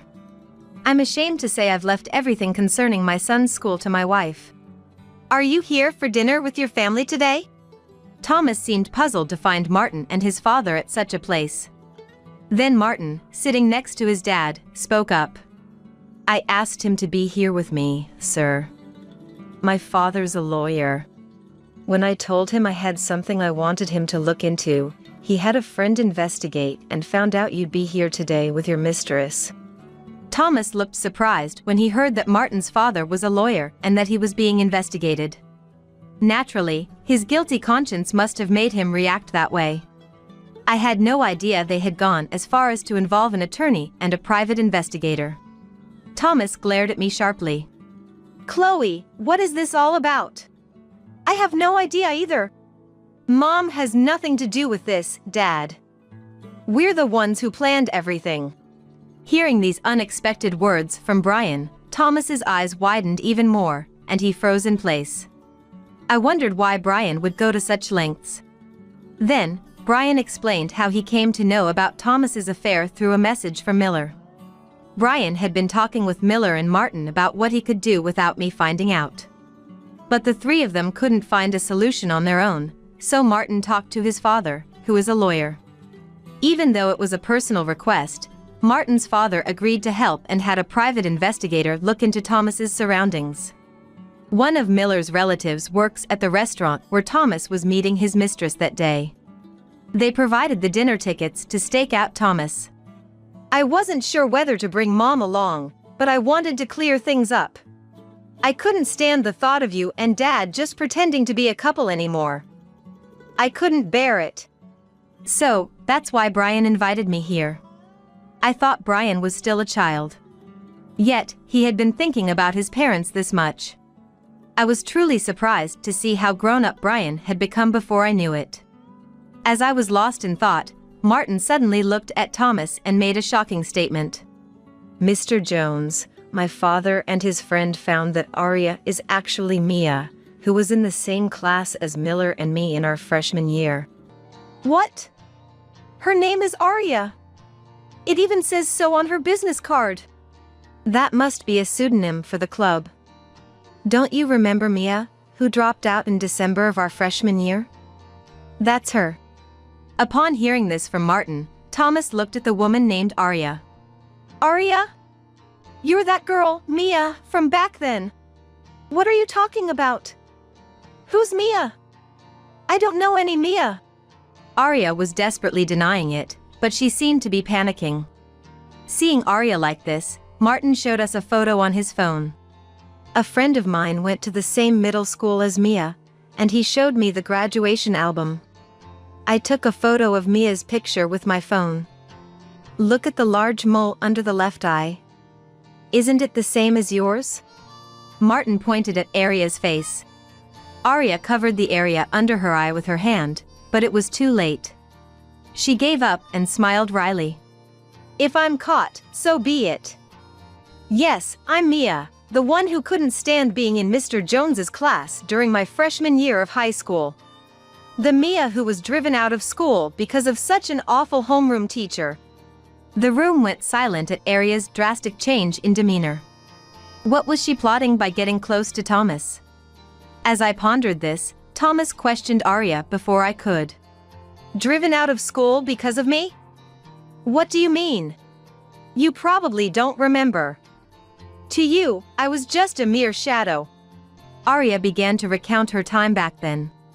She couldn't fit in with the class and was isolated since her first days of school. She also struggled with her studies. She tried to consult with Thomas, her homeroom teacher, who never took her seriously. Although Thomas was well liked by his students, he tended to be favored by the popular ones. So, it was quite possible that, on the flip side, he didn't pay as much attention to the shy, quiet students who didn't stand out. Just as he had been neglecting me at home. I found myself feeling a bit sympathetic towards Arya, even though she was the one Thomas was cheating on me with. Listening to her story, Martin's father placed his hand on her shoulder as she tearfully recounted her high school days. I understand your pain. But why did you decide to date Mr. Jones without revealing your true identity? Arya answered, wiping her tears away with her hand. I wanted to get back at him. I thought making him cheat on his wife would destroy his family. He happened to come to my club as a customer, so I coaxed him into picking me. He didn't know who I was, and I thought if his wife found out he was cheating on her with a girl from the club, she would divorce him. While I felt sympathy for Arya, I felt that her plan was over the top. Cheating is cheating, no matter the reason. Thomas, who had been close to Arya until moments ago, now looked at her with suspicion. You played with my feelings for such a reason? What about my feelings? Thomas exclaimed as if he was the victim. I couldn't stand his self-centered attitude and couldn't keep quiet any longer. Enough! playing the victim now? Cheating is cheating, isn't it? I've known about it all along. My sudden outburst caused a stir around us. What's the matter, Chloe? You're not acting like yourself. I've been keeping it to myself until now. Disappearing every weekend with friends or whatever, and now cheating? I will never forgive you. I let out all the feelings I had been bottling up inside. Thomas seemed unaffected, showing no signs of remorse. I was bored at home because you wouldn't talk much. So, I ended up accepting invitations from my colleagues or taking my students out for a drink when they asked me for advice. I'm a teacher, after all. It's not my fault. So what? Both my parents were high school teachers, and they cared for my family. You're just making an excuse. It would have been great if you were a teacher too, but anyway, I felt uncomfortable being with a wife like you with nothing to talk about. So, enough, Dad. You're embarrassing us. Brian's blow silenced Thomas immediately. Martin's father, witnessing the whole scene, tried to calm Thomas down. Mr. Jones, I heard from my son and my late wife that you are a good teacher. However, family is irreplaceable. I lost my wife 2 years ago, but you have such a wonderful wife. Please cherish the time with your family from now on. No, that won't be necessary. Let's end this. I've already talked to my parents, and they said I can come back home anytime. I felt bad for interrupting the kind words offered to me, but I needed to make my feelings clear. Thomas looked panic-stricken. What? What about me? I wanted to split up too, but I was deceived by the person I was planning to remarry. Deceived? You were the one lying about your wife and child being dead. As we were arguing, Martin's father stepped in. Looks like it would be best to take this to court. Since it was the husband who was having an affair, the wife can claim alimony in the trial. I will also take responsibility and pay the alimony. Arya, who had been silent until now, seemed to realize the gravity of her actions and offered to pay. Thomas was cornered and had no way out. After the trial, the divorce was finalized. Of course, I was able to claim alimony from Thomas. Arya, or rather, Mia, offered to pay alimony as well, but I declined. I couldn't forgive her for the affair, but she seemed genuinely remorseful. Since Thomas also had a part in her losing her job, I decided to settle things amicably with her. Thomas complained that it was unfair he was the only one paying alimony. He shows zero signs of remorse. Anyway, now that the divorce is finalized, I don't care about Thomas anymore. Later, I heard from Martin and his father that Thomas's affair with a student and our divorce became a rumor throughout the school. The rumor spread quickly among the parents, leading to a flood of complaints to the school. This led to Thomas losing the trust of his students and their parents, forcing him to resign. He tried to find another place to work, but few schools in his area were willing to accept him due to his bad reputation. The only school that offered him a position was located far in the countryside. But Thomas, who had enjoyed popularity, refused, saying he didn't want to be in such an unpopular area. Struggling to find employment and falling behind on rent, he was kicked out of his apartment by the landlord. With nowhere to go, Thomas then attempted to move in with Miller, who was living alone. Mr. Jones, please don't destroy the respect I had for you. You look pretty pathetic right now. He was immediately turned away with those words. His current whereabouts are unknown. After the divorce, I moved back to my parents' home for the time being. Brian, having found a job, started living on his own and is now completely independent. My parents wished Brian had lived with them a bit longer, feeling a bit lonely. However, I too will be leaving my parents' home soon. As a matter of fact, I've hit it off with Martin's father since the divorce fiasco, and I'm getting remarried with him. He's a busy lawyer but always makes time for me. I probably won't be lonely anymore. And Brian is very happy for us. I feel like I've been putting up with things in my life for so long. But I've decided to move on from that. Having little work experience, I decided to try something new and became a clerk in my new husband's office. It takes some getting used to at first, but my husband and the rest of the staff are kind enough to give me training for my job. I feel very happy being with someone I love both personally and professionally. Life has become enjoyable for me. Now, it's time to start a new life for me. If you're going to have your ovaries removed, you're not planning to bury a child, right? Since you're no longer needed, can you divorce me? My husband Michael confronted me with divorce papers. What are you talking about? I won't forgive you if this is a joke, in such a situation. Just a few days ago, I was rushed to the hospital with sudden abdominal pain. The diagnosis suggested the possibility of ovarian cancer. And I was admitted for surgery the following day. This is no joke. I've been putting up with this until now. No, the real endurance had been mine. Living with the in-laws and their harassment. Why should I be the one presented with a divorce petition? On the day before my surgery, anger, sadness, despair, a mix of emotions overwhelmed me as I covered my face. Then, to add insult to injury, I heard the voices of the in-laws, Kevin and Stella. A barren woman should quietly step aside. It's shameful for a woman of your age to cling to a younger husband. These 3 years have been a waste of time for Michael.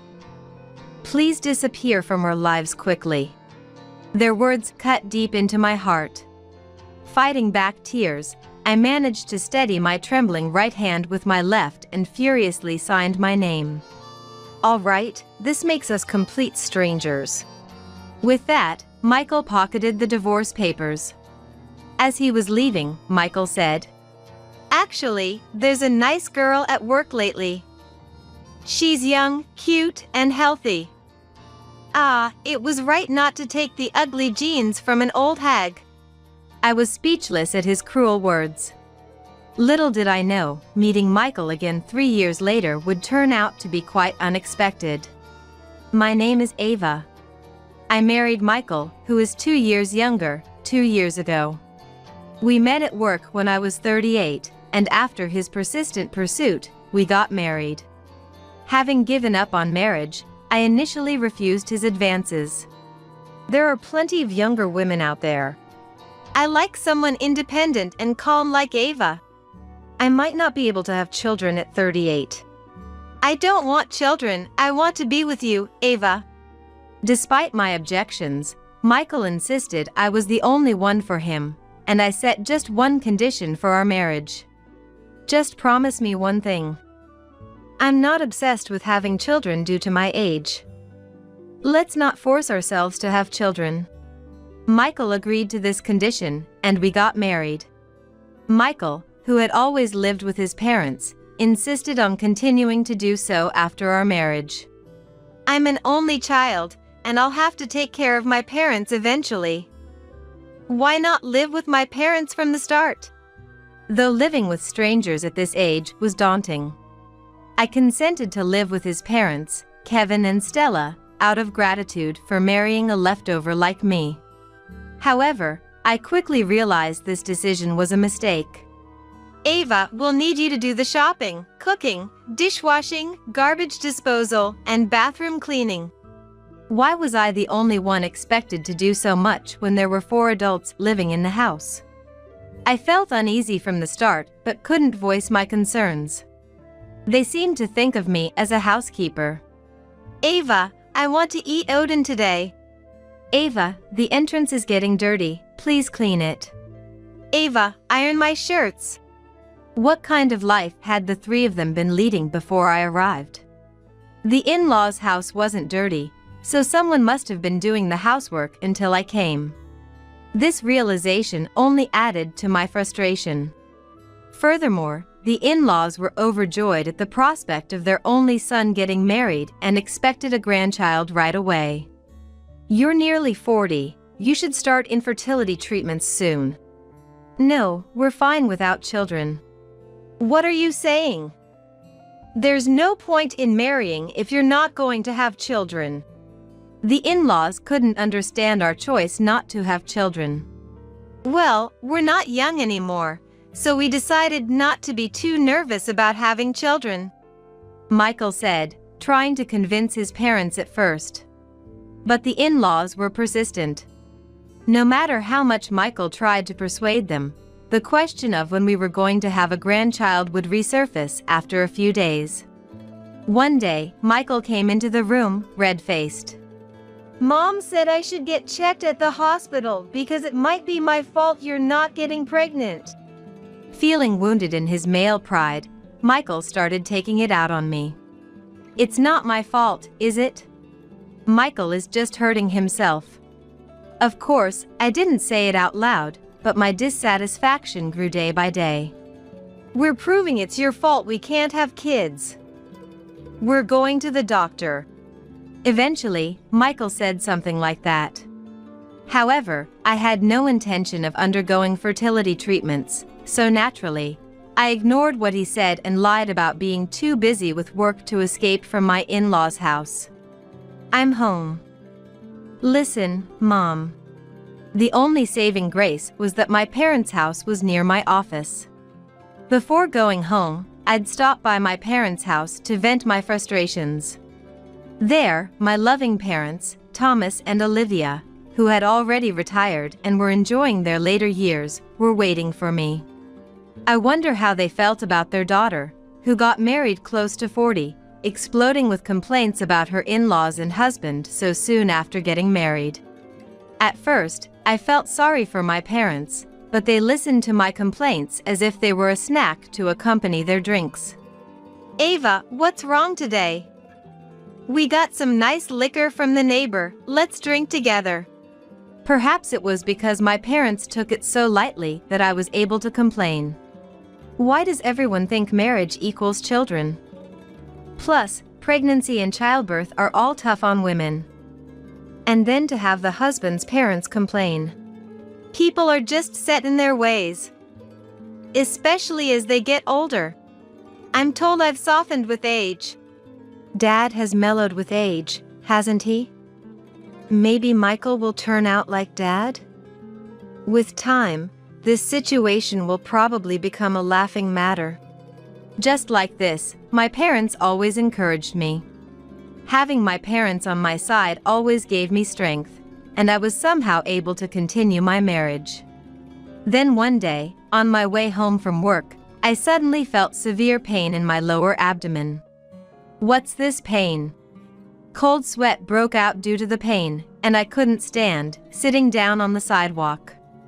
I tried to search for my mobile phone to call for help, but my hands were shaking so much from the pain that I couldn't properly search for it. Fortunately, a passerby noticed and called an ambulance for me. At the hospital, after various tests, I was told there was a possibility of ovarian cancer. Could you contact your family immediately? Asked by the nurse, I called Michael. It was past 7 p.m., and Michael should have been home, but he didn't answer the phone no matter how many times I tried. Reluctantly, I called Mom. I'll be there right away. You'll be okay, Ava. Mom encouraged me and soon arrived at the hospital with Dad. Tears streamed down my face the moment I saw my parents. I wasn't strong enough to face cancer alone after turning 40. Mom gently stroked my back. With my parents, I listened to the doctor about my condition. The right ovary is highly likely to be cancerous. We recommend the removal of both ovaries and the uterus. Does that mean I won't be able to get pregnant? Yes. Are you hoping to get pregnant, Ava? I hesitated. Honestly, at 41, I wasn't that desperate to have children. But, given the pressure for children from the in-laws and Michael, I felt a moment of resistance to making my body unable to bear children. Is there another treatment option if I wanted to get pregnant? I asked timidly. You have to think about your body first. My parents looked worried. The doctor quietly said to me, there are options, but further tests are needed to see if they're applicable to Ava. My parents were probably surprised I was still concerned about getting pregnant. I was surprised myself. I couldn't quite express my feelings, but the thought of having both of my ovaries and my uterus removed without ever having had children made me feel indescribably empty. Maybe if I don't give up and keep trying, Michael, Kevin, Stella might change their minds about me. That thought crossed my mind. I can't completely give up on getting pregnant. Can you leave one ovary? The doctor looked into my eyes and nodded. I understand how you feel, Ava. However, depending on the progress, there might still be a need to remove everything. As a result of the discussion with the doctor, surgery to remove my right ovary, the site of the tumor, was scheduled for 5 days later. If the tumor was confined to the right ovary, we would see how it goes with the addition of chemotherapy. If there's any spread, you must give up on pregnancy for good, the doctor emphasized, and I nodded firmly. Thankfully, my parents quietly supported me without saying anything about my decision. Mom came to the hospital every day, taking care of me when I was feeling down. Did Michael get in touch? No. He doesn't answer the phone, and he hasn't responded to my messages about being hospitalized. I don't understand what's going on with Michael. My parents were silent, seemingly not having realized how much their daughter's marriage had deteriorated. Maybe he's just busy. Dad and Mom have plenty of time, so don't worry about things like laundry. Oh, I'll buy your favorite pears later. Mom tried to keep my spirits up by being cheerfully supportive. I was deeply moved by my parents' warmth. I decided to do my best in the surgery for my parents as well. Just then, Michael and the in-laws entered my hospital room. It was the day before the surgery. I glared at the three of them. Why are you ignoring my calls and messages? Michael casually responded. Seems like you've been through a lot. Good job. Expecting him to apologize for not contacting me, I was speechless. Why can he speak so indifferently about his wife undergoing surgery? Anger welled up inside me, and I glared at them even more. Seeing my reaction, the three of them exchanged some words, then looked at me with a disdainful smile. Leave! I don't want to see your faces! Unable to hold back, I yelled at them, forgetting we were in a hospital. Then Michael walked up to me and thrust a piece of paper at me. If you're going to have your ovaries removed, you can't have kids, right? Since you're useless to me now, will you divorce me? The paper Michael thrust at me was a divorce petition. What are you talking about? I won't forgive you for joking about this in such a situation. It's no joke. I've been putting up with this until now. No, I've been the one putting up with everything. Why should I be the one presented with a divorce petition? On the day before my surgery, anger, sadness, despair, a mix of emotions overwhelmed me as I covered my face. Then, to add insult to injury, the in-laws spoke up. A barren woman should quietly step aside. It's shameful for a woman of your age to cling to a younger husband. These 3 years have been a waste of Michael's time. Please disappear from our sight quickly. Their words cut deep into my heart. Choosing a treatment that left open the possibility of pregnancy for their sake now seemed foolish. What is this treatment? Stunned, Michael left the divorce petition and a pen on the bedside table. Just sign your name, and it's all done. Be thankful I'm handling this for you. Saying so, Michael forced a pen into my right hand. I wasn't opposed to divorcing per se. In fact, I couldn't bear the thought of living with the in-laws and enduring their snide remarks until we had a child. But I had endured their tyranny for these 3 years. I endured it because they were family. They must have seen me only as a childbearing machine. The resentment towards the three who didn't offer support but instead presented me with divorce while I was facing surgery was immense. I bit my lip, holding back tears, and with trembling hands supported by my left, I wrote my name. All right, this makes us complete strangers. With that, Michael pocketed the divorce petition. The three of them left the room with satisfied looks. At the last moment, Michael turned back and said, Actually, there's a nice young girl at work. She's young, cute, and healthy. She doesn't have a single thing in common with you. Ah, I was right not to inherit ugly genes from an old hag. Glaring at Michael, he said, Good thing I divorced the old hag. And left with a smirk. The only sound in the quiet room was my sniffles. Michael and his family had pushed me, already overwhelmed by illness and fear, further down into despair. I buried my face in the blanket and cried. After some time, there was a knock at the door. I hurriedly covered my face with the blanket and pretended to be asleep. Ava, you're sleeping, huh? I peeled some pears for you, eat them later. The voice belonged to Mom, who always entered without knocking. She quietly came in and placed a container of pears on the table.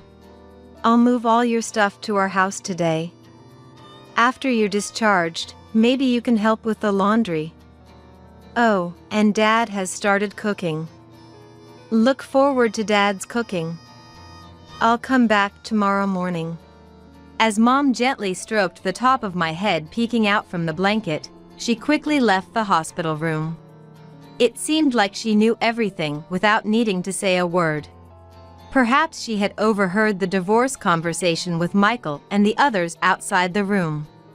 Feeling the infinite kindness and warmth of Mom, I found myself tearing up again. After a good cry, I lifted my face. The pear was cut into bite-sized pieces for easy eating. Mom, thank you. As I bit into the pear, the smiling faces of my parents came to mind. I need to get better soon to repay Dad and Mom.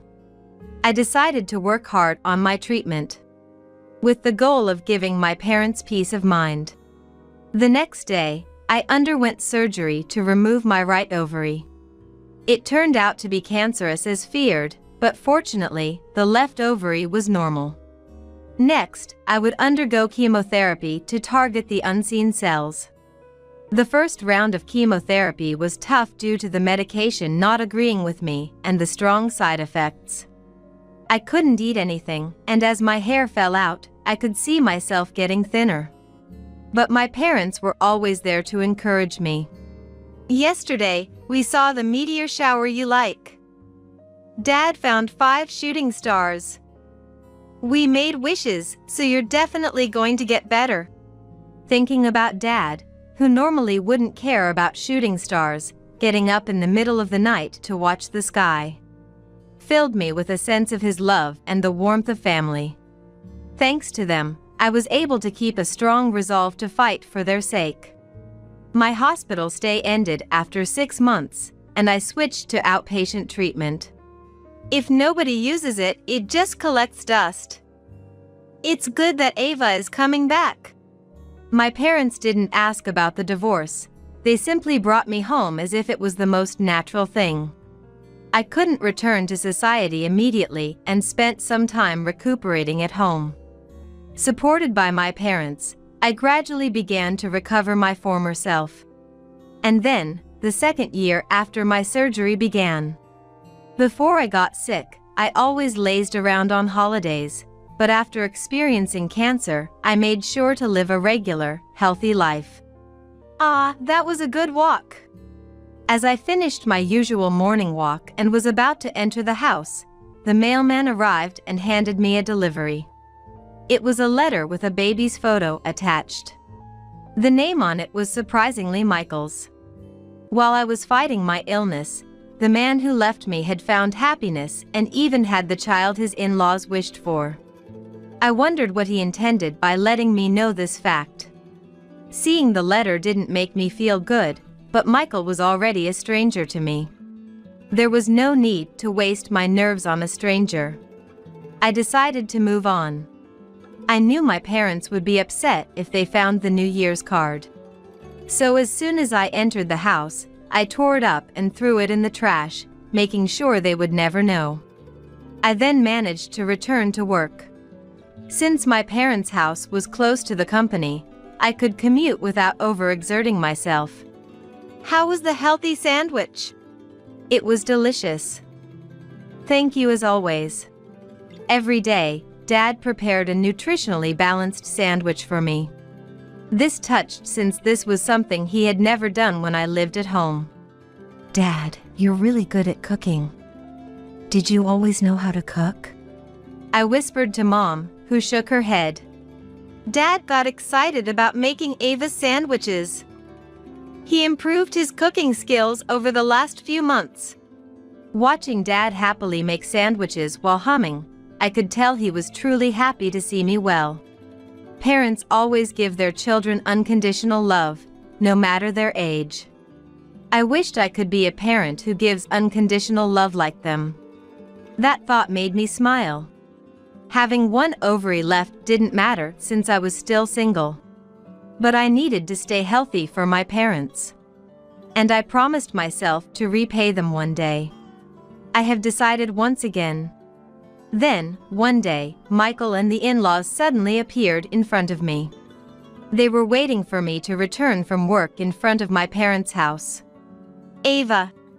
Michael murmured my name as they all apologized profusely without caring about the onlookers. I was wrong. I want to start over. What is he talking about now? Especially since Michael already had a child. I was furious with Michael for his irresponsibility and the in-laws who followed him like fish droppings, apologizing together. As I glared at them silently, Michael began to explain. I was deceived. According to Michael, he married the young woman from his workplace right after divorcing me. Because she was already pregnant. Knowing now that he had cheated on me while we were still married made me upset, even after all this time. Then, just like the letter said, they had a son and were supposedly living a happy life until it was discovered that Michael's current wife was having an affair with another man. Michael became suspicious when she always stepped outside to take calls and never let her mobile phone out of her sight. He decided to hire a detective, and that's when he found out. Even more shocking was that the son he believed was his turned out to be the child of his wife's lover. When confronted, his wife casually admitted to the affair and the truth about the child. Laughing, she said, Obviously, I'd choose his genes over yours. Who would want the genes of an ugly old man like you? That sounds familiar. I muttered, and Michael hung his head. I really am sorry. I've only just realized how terribly we treated you. Following Michael's lead, the in-laws also apologized. We won't say anything about the child anymore. Can't we start over? Dad and Mom are sorry, too. What convenient people they are. After everything they did, I couldn't understand how they had the nerve to appear before me so casually, and I didn't feel like talking to them. Then, alerted by the commotion at the entrance, a man and my parents came out of the house at just the right moment. Guests? What are you doing here? Mom raised her voice upon seeing Michael and the others apologizing in front of me. The man behind my parents was taken aback by Mom's reaction, but then quickly came to my side. Please stay away from my wife. Then, my new husband Brian stood protectively in front of me, facing Michael and the others. Michael and his party were dumbfounded. My wife? What do you mean, Ava? This is a joke, right?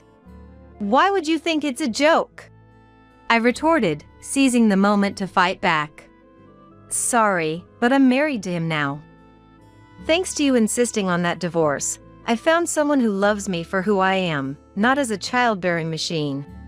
I wrapped my arm around the man beside me to show him off to Michael and the others. He was a colleague from work who had taken on my responsibilities while I was off sick. After returning to work, he helped me manage my workload so I wouldn't overdo it, and gradually, we spent more and more time together. Being with Ava makes me realize the small joys in life. Will you marry me?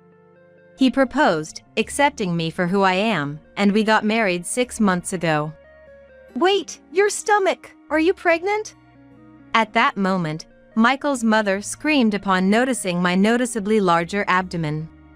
Michael looked at my stomach and frowned deeply at me. You said you were getting your ovaries removed. Did you lie to me? How low can you get, lying like that? Enjoy playing the victim? The in-laws joined in, berating me just like before. Weren't you the ones who demanded a divorce without listening to my side? You wanted children so much, I decided to keep one ovary just in case there was a chance of pregnancy, but you never listened, did you? Anger from the past surged within me. Feeling my rage, he stroked my back to calm me down. My wife has endured harsh chemotherapy and is still fighting hard with the remaining ovary. Please, never come near my precious wife again. If you break this promise, we will take legal action. His firm stance left them with nothing to say, and they backed off. We thought we'd do you a favor by offering to keep you as a housekeeper since you're alone. Well, suffer through your high-risk pregnancy then. Michael left with a parting shot, retreating with the in-laws. My parents rushed over to me. Ava, are you all right? I swear. If they show up again, they won't get off so easily. My parents, who had seen me through the tough times, were filled with anger. I will always protect you, so please don't worry. His strong words finally eased me and my parents. Later, Mom heard that Michael had also made his new wife live with the in-laws, just like me. I had thought that Michael and his family were completely deceived by his new wife, but it turns out that wasn't entirely the case. They had disregarded me because I couldn't get pregnant, or so they believed. So, I imagined Michael must have been very kind to his pregnant new wife, but it seems that wasn't the case at all. They didn't take care of her despite her pregnancy, making her do household chores and carry heavy things without concern. Some neighbors, seeing her buying groceries for a family of 4 with her large belly, were so worried they helped carry her bags. Of course, the woman who cheated with Michael and bore the child of her affair was also at fault. But no one could make her feel guilty given how much Michael and his parents exploited her. Michael and his parents made their marriage partners live with them as housekeepers twice, only to divorce them shortly after. This bad reputation spread in the neighborhood, and nobody wanted to associate with Michael's family anymore.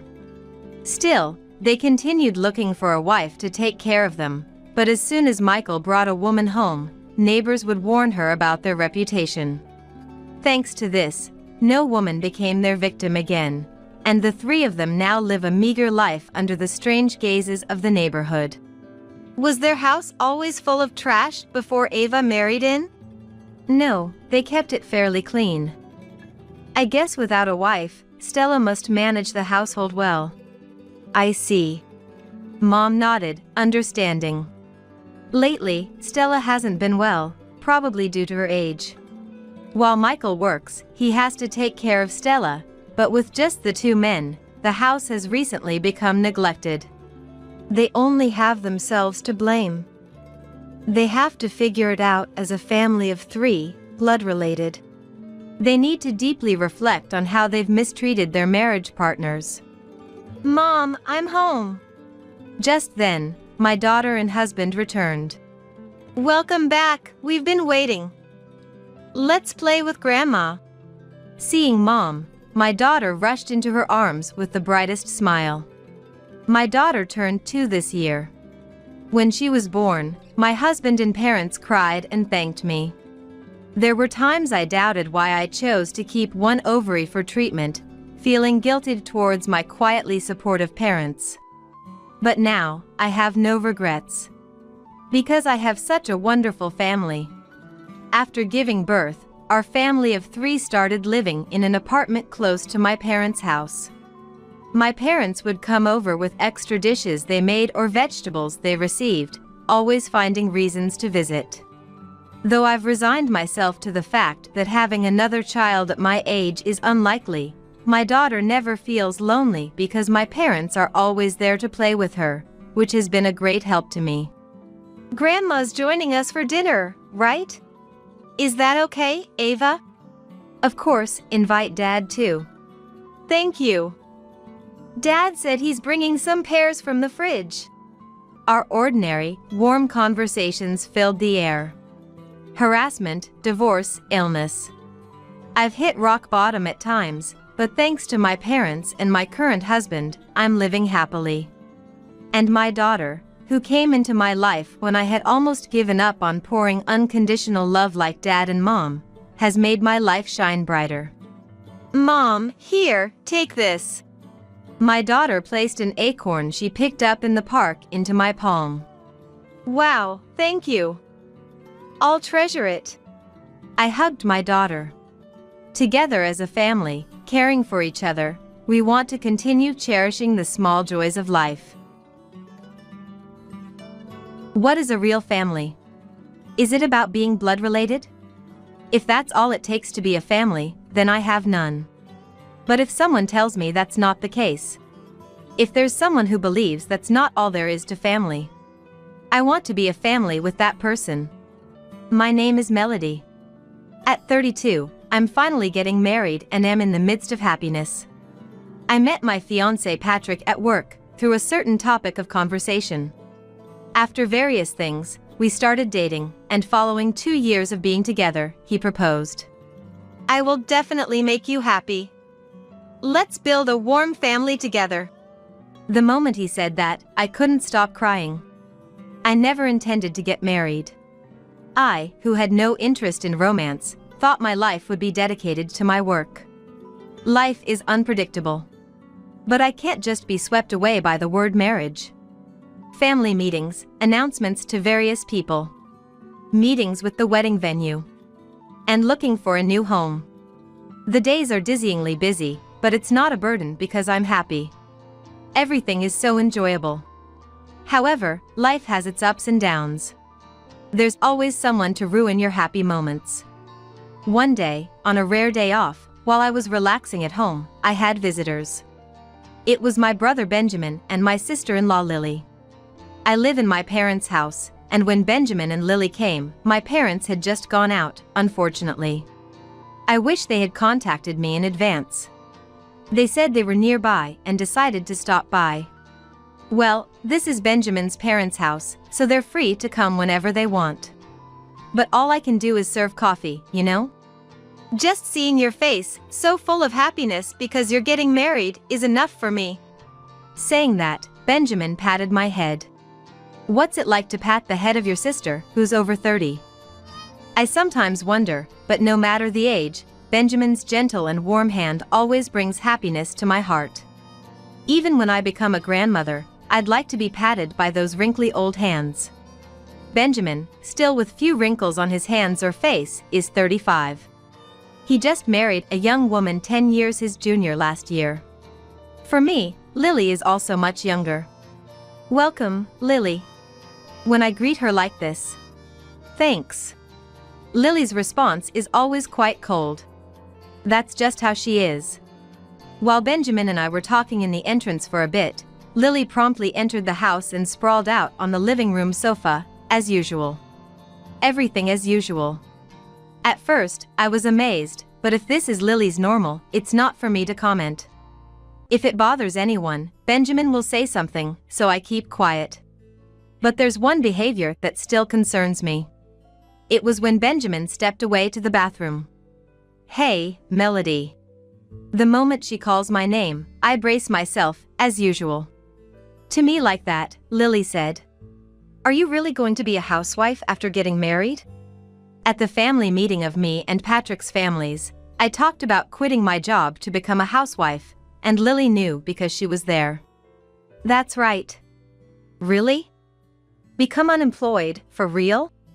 Unemployed, is that such a strange thing? Being a housewife is hard, too. Our mom is one, and it's an important job, protecting the home. When I say that, she laughs at me as if I'm lecturing or making a joke. That's funny. You probably weren't needed at the company anyway. Becoming unemployed, that's the worst. Lily, you're the same, aren't you? It seems like she looks down on it, but Lily herself is actually a housewife. I come from a wealthy family. I'm the daughter of a company president. It would be strange for someone like me to work, right? Besides, I'm loved by Ben. Ben refers to my brother and Lily's husband, Benjamin. So, is she implying that I'm not loved by my fiancé, Patrick? But that's not the only troubling part. Lily's family runs a business, and she indeed is a president's daughter. I attended the family meeting when Benjamin was getting married. I remember Lily's parents flaunting their flashy jewelry and boasting about their expensive, custom-made suits. But behind the scenes, I know about the complaints of low wages among the employees and the salary cuts for staff while increasing the president's salary.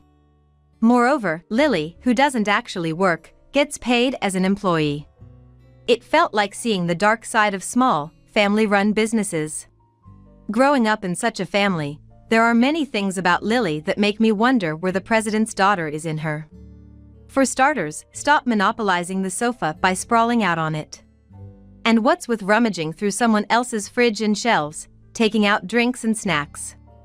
And don't just eat them. That's the chocolate mousse I was hiding.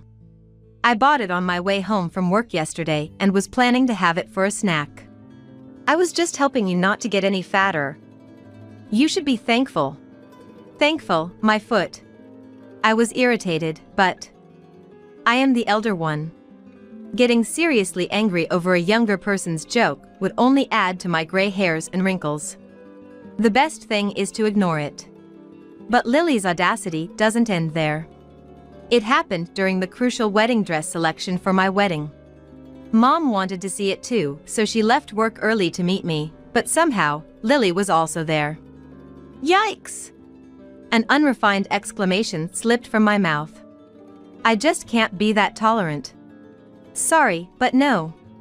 I got married just last year, so I think I can give some good advice. Since you are older, maybe avoid flashy dresses? Maybe just a simple dress would be better? What kind of advice is that? Do you even know the meaning of advice? It's supposed to be helpful. Not at all helpful. I feel like she's out to kill my spirit. For now, ignore Lily, just ignore. If that's impossible, empty my mind. Stay calm, and Lily's presence will become nothing. No way, Melody, a princess line dress wouldn't suit you. That's for young and cute girls like me. Do you even know your age? A mermaid line is a no-go too. It shows the body shape too clearly. That's for someone with a nice body like me. Your figure is just unsightly, you know? And showing your back is a bad idea too. That's for beautiful girls like me to show off their dazzling radiance. Your back would just look gloomy. I can't stay calm anymore. Shut up, you woman. If only I could say, who are you to talk like that? How refreshing that would be. But frankly, it's just too bothersome to argue each point. At first, I casually mentioned it, but she just won't listen. But that doesn't mean I should burst into a fiery rage. It would be bad for the shop staff, and I don't want to ruin the atmosphere. I want to enjoy this. So, I have no choice but to endure. Aiming for emptiness, then giving up, repeating this, I somehow managed to finish choosing the dress. Afterward, the three of us went to a cafe. By then, I was really exhausted. It's great that you found a nice dress, Mom said. I nodded in agreement. The dress was nice, but the person wearing it is a bit iffy, Lily said. Enough. Even Mom frowned at Lily's harsh words. Being mindful of her role as a mother-in-law, Mom rarely argues back with Lily. But perhaps she couldn't bear it any longer. Lily. It's not right to speak about people that way. She admonished her. In that moment, That's terrible. Carol, are you bullying me? I was just trying to be helpful. and there it was. It's not like that. After all, Melody isn't your real daughter. Why support her like she's your own blood? Lily started saying outrageous things. Mom, looking distressed, fell silent. She's an adopted daughter, right? So to me and Ben, she's a complete stranger. A person with no blood relation. I was just tolerating that and giving grateful advice. I was speechless. That's right, I'm not her biological daughter. My biological parents died in an accident when I was young, and my current adoptive parents took me in. They gave me as much love as biological parents. Raised by adoptive parents who treated me like their own daughter. My parents and Benjamin, they definitely consider me family. And she dares to say such things to us. I felt the blood drain from my face. But Lily's tirade didn't stop. I think it's enough that Benjamin married me, a president's daughter. Now might be the time to disown the outsider Melody, right? We would never do that. But my dad says it too. It's shameful to have an adult parasite in the family. Having someone like that in our family is a disgrace. So I think it's fine to cut ties with her when she gets married. How could you say that? It was rare to see Mom turn red with anger. Looking at me standing there stunned, Lily said, "Well, you'll be leaving this house once you're married. If you're an outsider." I stopped listening after that. I left some money on the table, stood up, and left the cafe. If I had listened to Lily any longer, I'm sure I would have lashed out at her. I didn't want to cause any trouble with Benjamin over something like that.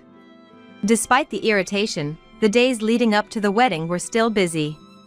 As I was resigning from my job, I spent my days handing over work to my colleagues, and before I knew it, the wedding day arrived. I'm so nervous. Patrick, with his gentle smile and reassuring words, stood beside me, trying to calm my racing heart. Today, he becomes my husband. Together, we can overcome anything? Yes. He nodded firmly to my question. I made the right choice. I'm so glad I met him. This was a moment when I was savoring happiness with him. Suddenly, my mobile phone rang. It was Lily. Honestly, I didn't want to answer, but if she's calling at a time like this, it might be something important. Reluctantly, I pressed the call button. "Oh, Melody? Hi, how are you?" "I'm fine, goodbye." I almost hung up on reflex, but I managed to restrain myself. Why does she have to disrupt my mood today? I didn't want to feel irritated on such a day. I calmed myself and asked her calmly, "What's up?" "I'll excuse myself from your wedding today." Excuse me? I had a feeling it was going to be something absurd, but this was beyond anything I expected. After a long pause in my reply, Sorry, what did you just say? I asked back. I said, I'm not going to your wedding today. I realize there's no need to go to a stranger's wedding. Stranger? It won't be fun anyway, so why bother going? Plus, why celebrate for a stranger? There's no need, right? So I'm not attending, lol. What does Benjamin say? No need to ask. Daddy says there's no need to go. I think so too. So from now on, don't treat me like a sister. In fact, don't ever come to see me again. We're strangers, lol. I was speechless. What a thing to say, to think she's family. My anger was rising. Enough. I don't want someone like her at my wedding. I planned my next move and spoke firmly. Got it, you're not attending. But are you sure? It's going to be tough, just remember that. She probably took my words as sour grapes. Lily's mocking laugh echoed from the other end of the phone. What are you even saying? I have and will continue to have a happy married life. You just live your miserable life in silence, lol. Bye. The call ended. I was about to boil over with anger at Lily's audacity, but seeing Patrick's concerned face calmed me down. I had one thing to do. Determined, I made a call to a certain place. After doing what I needed to, I switched my mindset and walked down the aisle as a happy bride. I enjoyed a wonderful reception, and then I realized, hey, isn't this the best ceremony? Because that awful Lily isn't here. The depressing presence that always had something nasty to say was absent. It was unexpected how much lighter and happier I felt without Lily there. As the reception neared its end, it was time for the bride and groom to give their thank you speech. The groom, Patrick, stood up, and I moved to stand beside him. At that moment, bang! A loud noise echoed, and the doors of the venue burst open. What's the meaning of this? A woman's scream resonated through the hall. It was Lily, her face flushed with anger. She must have rushed here, in her everyday clothes. Panting, with disheveled hair and clothes, she didn't look like a president's daughter. I expected the room to erupt into chaos, but it didn't. Of course, we had anticipated something like this might happen, so we had already explained the situation to the attendees in advance. And then, our prediction came true. I took the microphone from Patrick, who was next to me, and then I said, "What's the matter, Lily? You look so flustered." What's the matter, you say? What did you do? Lily's voice was louder than mine through the microphone. Her breathing was erratic. "What do you mean?" Don't play dumb. Our company suddenly lost major clients who said they'd stop dealing with us. They mentioned it had something to do with you. What's this about? Oh, that was quicker than I thought. That was my honest reaction. I smiled. "You see, I know various business owners. I told them about the situation with your family's company, that a company run by a family like yours would soon go bankrupt." How do you know business owners? Aren't you just a clerk? Time to reveal the truth. My late biological parents, they were fairly prominent business owners. When they passed away, and I was left in shock, all our business partners came forward to support me. What? So you were a president's daughter? It's not a big deal. Just a small company with about 300 employees. 300? Our company only has just over 100. But why were you just a clerk then? Someone acted as the president in my place until I became an adult. I couldn't just oust them after I grew up, so I stayed on as a clerk. But now that person is retiring, and my husband Patrick will be the next president. He's been recognized for his abilities. What? You're going to be a president's wife? Lily was taken aback. "By the way, your family's company has a big deal with ours, right? Started because you insisted on it, wasn't it?" What's going to happen to that? "Of course, that deal is nearing its contract end too, so no renewal." What? Lily's scream echoed throughout the venue. There were chuckles from various places. Lily glared at the attendees, but then she noticed something shocking. Why are you here? She was looking at the family section. Yes, there sat my brother, Lily's husband, Benjamin. Benjamin shrugged lightly at Lily's words. Why? Because I'm Melody's brother, but there's no blood relation. You don't need to attend a stranger's wedding. To you, family is only about blood, huh? He said, looking sad. I don't think so. Family is certainly about blood relations, but there's so much more to it. I've grown up with Melody and I love her as my family. I've never thought of her as anything but my sister. Melody will always be my dear sister. At that moment Benjamin spoke, tears streamed down my face. I had always struggled since childhood, constantly questioning if I belonged in this family. Every time, my parents and Benjamin reassured me with a smile, "Of course, you do." They'd say, "You're an important part of our family," and hug me. Their comforting hand on my head saved me so many times. As Lily stood dumbfounded, Benjamin continued. Lily, it's a shame. I never thought you could be so terrible. Sorry, but my love for you has completely cooled off. I can't be married to someone who calls my family strangers. What, Benjamin, what are you? I'm divorcing you. What? Why? Don't you see the contradiction in what you're saying? What? If family is only about blood relations, then you and I are complete strangers, aren't we? No, that's different. Marriage is, Lily tried to make excuses, but she couldn't think of anything. Panicking, she fell silent. That's what your words imply. So I can't stay with you anymore. I don't want to. We'll discuss the rest through lawyers. No, wait. I don't want a divorce. No. Lily was desperately clinging to Benjamin. Then Lily's parents arrived, looking frantic. Seeing the influential guests at the reception, their faces turned pale. Apologizing profusely, they dragged Lily out of the venue. Afterward, due to the unexpected chaos, my husband, my parents, and I apologized to the reception guests. Hang in there. Warm words of encouragement came from the crowd. I was just grateful. Lily and her family faced a living hell afterwards. Who would want to deal with a company that has her? Was the sentiment, leading to many cancelled contracts. Her parents, unable to salvage the situation, even tried to cut ties with their daughter to maintain business relations, but no companies were willing to continue.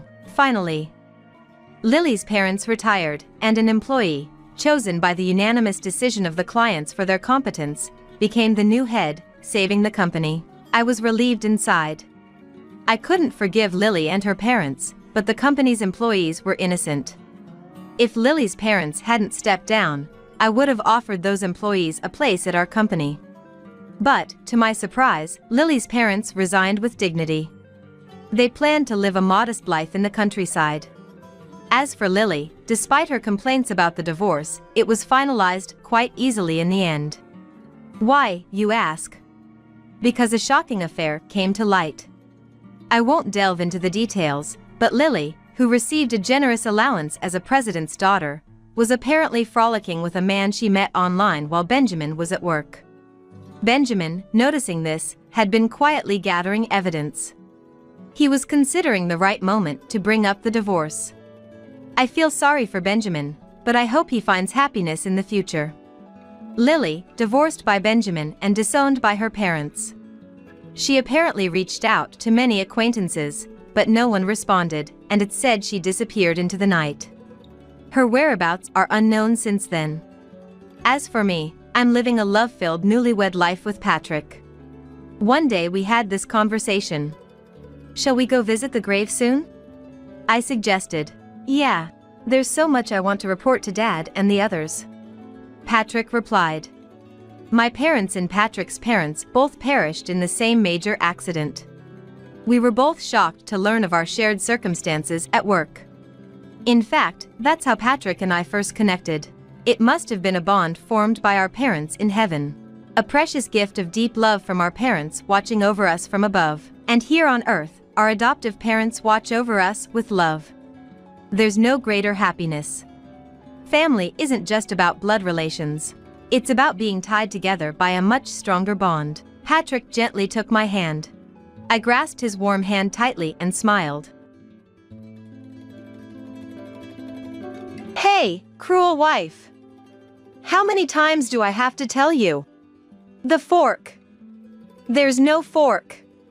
Are you telling me to eat lunch with my hands? What a ridiculous, cruel wife. After our child was born, my husband started calling me a cruel wife occasionally. Why did I marry this man? I could hardly remember. Before we got married, I thought I liked him because he was kind and considerate. It was often said that women would change after getting married and having children. But I would ask this. What about men who don't change at all even after having kids? Isn't that somehow strange? Fed up with my mounting irritation, I shouted back at my husband on the phone. Shut up! If there's no fork, then eat with your hands. Even a baby can eat with their hands. Why can't you? My name is Carol, a 36-year-old office worker. By the way, I am currently on parental leave. Though in a different department, my husband Kent was a colleague at the same company. Kent, a responsible and respected manager, was our team leader. After dating for 3 years, we got married. We were both busy with work, but we spent our days off together and had a reasonably happy life. However, I began to have certain troubles as I got older. When will you guys let me see my grandchild? These were the words of Louis, who is Kent's dad, as my father-in-law. Every time he looked at me and said this, I get sick to my stomach. I don't like Louis, or rather I hate him. He's arrogant and acts so pompous. Louis was a department head in a fairly large company. He may be a man in positions of authority, but I always think that it just at work and doesn't apply at home. I often saw him scolding mother-in-law Deanna. When I told Kent, he said, "My parents have always been like that. They haven't divorced, so it must be working out, right?" He talked about it as if it was none of his business, which made me wonder if this was really okay. We got married when I was 28, but we didn't have children for a while. About 2 years into our marriage, we started to think it might be difficult to conceive naturally, so we went to the hospital together. The test results revealed there was something wrong with Kent. What? You mean I'm the cause? Really? Kent couldn't believe what the doctor said. Even after getting a second opinion at 2 other hospitals, the results were the same. All I could do was to try to cheer up the disheartened Kent, saying, "The doctor said there's still a chance. I'll do my best too." Looking back, maybe Kent didn't even like these words from me. After that, we started treatment, which was quite tough. Not only was it physically tough, but it was also mentally taxing. Every time I passed a pregnant woman with a big belly at the OBGYN, I kept thinking, why can't I have a baby? Every time I saw Louis during this time, he asked repeatedly, "Hasn't my grandchild been born yet?" Deanna was always kind to me, encouraging me not to worry. "Dad is such a problem. I've explained to him that I'm the cause, but..." Ken said in disgust. The treatment was hard, but back then, I hadn't even considered divorcing Kent. Then, when I was 35, I finally conceived our long-awaited baby. Even Louis was pleased, saying, "Really?" I was starting to give up hope, but now I'll finally be a granddad. His words were excessive, but he seemed happy. Deanna also told me to take care of myself. What surprised us even more was that I was expecting twins. There was some anxiety about suddenly becoming a mother of 2, but Kent said, "Let me know anything I can do, I'll do anything." As might be expected of twins, by the time I passed the 6-month mark, my belly was as big as if I was at full term. By then, we knew both were boys. But there was anxiety as well as joy. This one is growing well, but the other hasn't grown much since last time. The doctor sometimes told me at checkups. I prepared myself for a smaller birth and prayed for their safe growth every day. Being pregnant with twins, I was able to start my maternity leave early. Kent had been promoted to manager around that time, perhaps in recognition of his hard work. But with his new responsibilities, he started coming home later and using work as an excuse. "Hey, can't you come home a bit earlier? It's getting hard to move around with my big belly," I said. His response was, "What can I do? It's work. I'll do my best once they're born." Thankfully, Deanna, who lives nearby, often came to check on me. I always thought Deanna was a quiet person, but she talked a lot when it was just the 2 of us. "How are you feeling, Carol? I made this because you said it was delicious before. Eat up. And I bought some daily necessities for you. Deanna, you're really a godsend." Thanks to Deanna, I could lead a calm life during my pregnancy. I'm truly grateful even now. Later, I gave birth to fraternal twin boys via C-section. My eldest son, Rui, was 5 pounds, and my second son, Ray, was 4.5 pounds. Kent and I had already decided on their names together.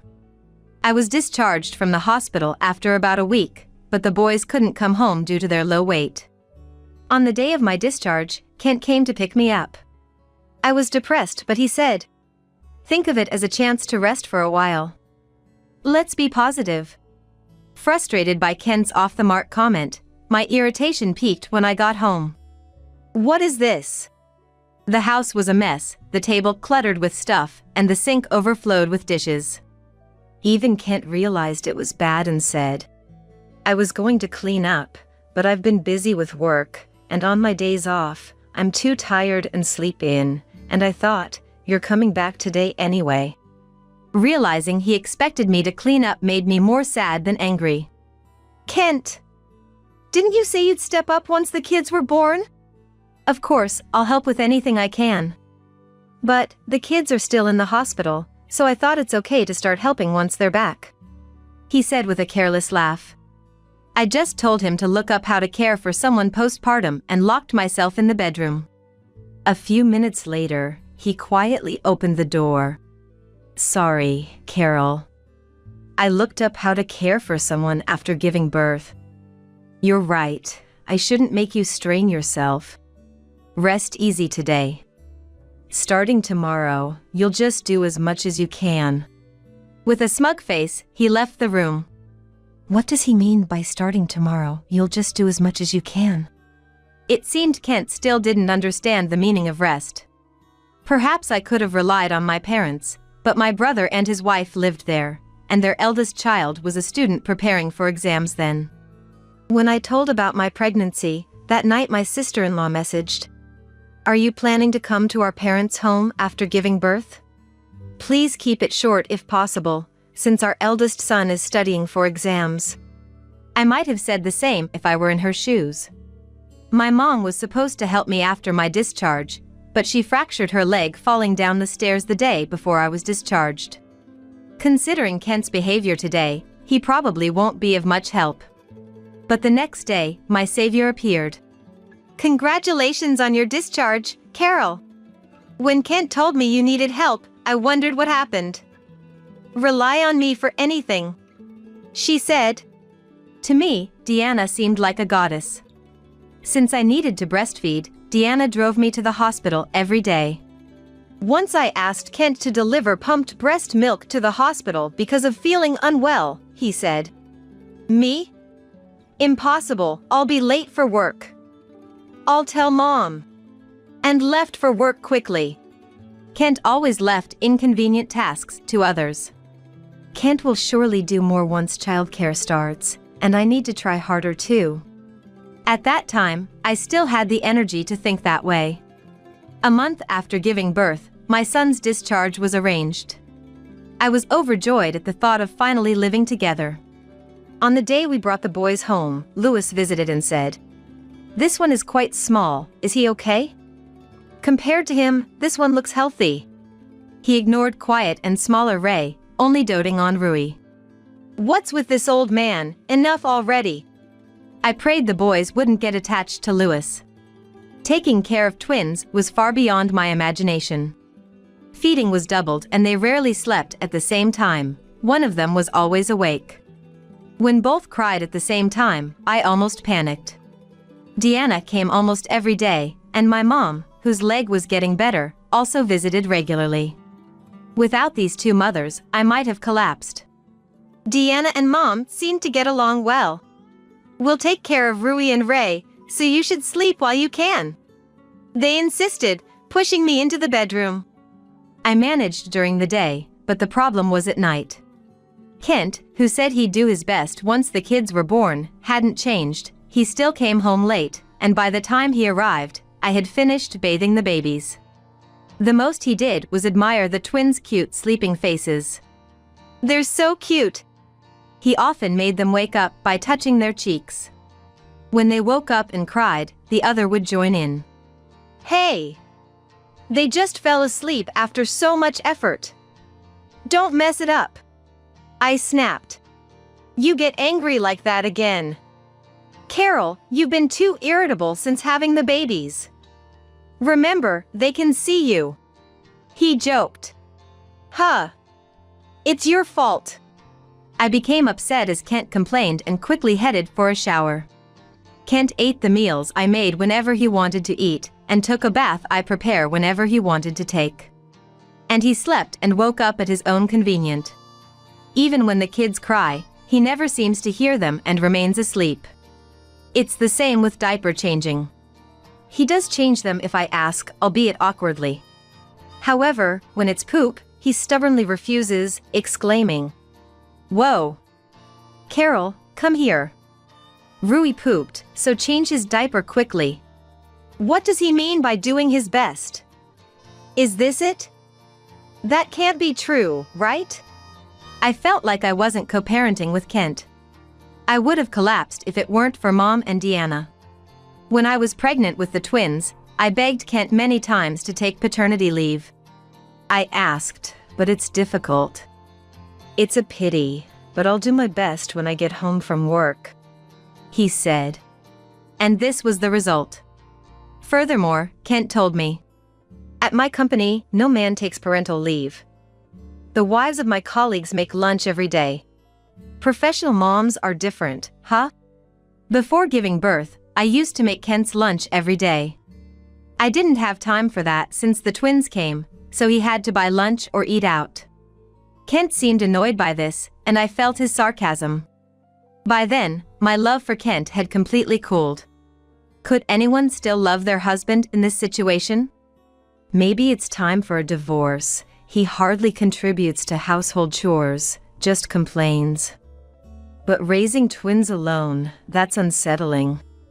I hesitated to take the step towards divorce, especially with the twins still so small. Meanwhile, the boys grew steadily. Rui remained a bit smaller but eagerly drank both formula and breast milk. By 6 months, they could almost grow to average size. We started weaning. I learned recipes from Mom and Deanna, read books, and tried many things myself. Despite being twins, their food preferences were different, which was fun. Looking at the mushy baby food, Kent said, "Wow, how can they eat this? Looks disgusting." While saying that and feeding our son, I intervened. "Enough. I'll take over." To which he replied, "Why can you only talk to me like that? I'm doing my best in my own way. Carol, you like a cruel wife. Be a little nicer to me, I feel suffocated." His words brought tears to my eyes. Is it my fault? I'm trying hard, aren't I? That night, I thought to myself, maybe I had been too harsh on Kent. I felt a little remorse. To apologize, I made lunch for Ken the next day for the first time in a long time. Kent seemed happy and a little embarrassed. "I made Kent lunch today, he was shyly happy about it." I told Deanna, who was at my house, and she responded, "Thanks for doing that for Kent, but you should let him buy his own lunch. He should be making it himself." We laughed about how Louis would dislike that, and just then, my mobile phone rang. "Maybe it's a thank you call for the lunch?" Excited, I answered. "Where's the fork?" Kent's yelling echoed in my ears. "Sorry, what?" I responded. "Hey, cruel wife. How many times do I have to tell you? The fork.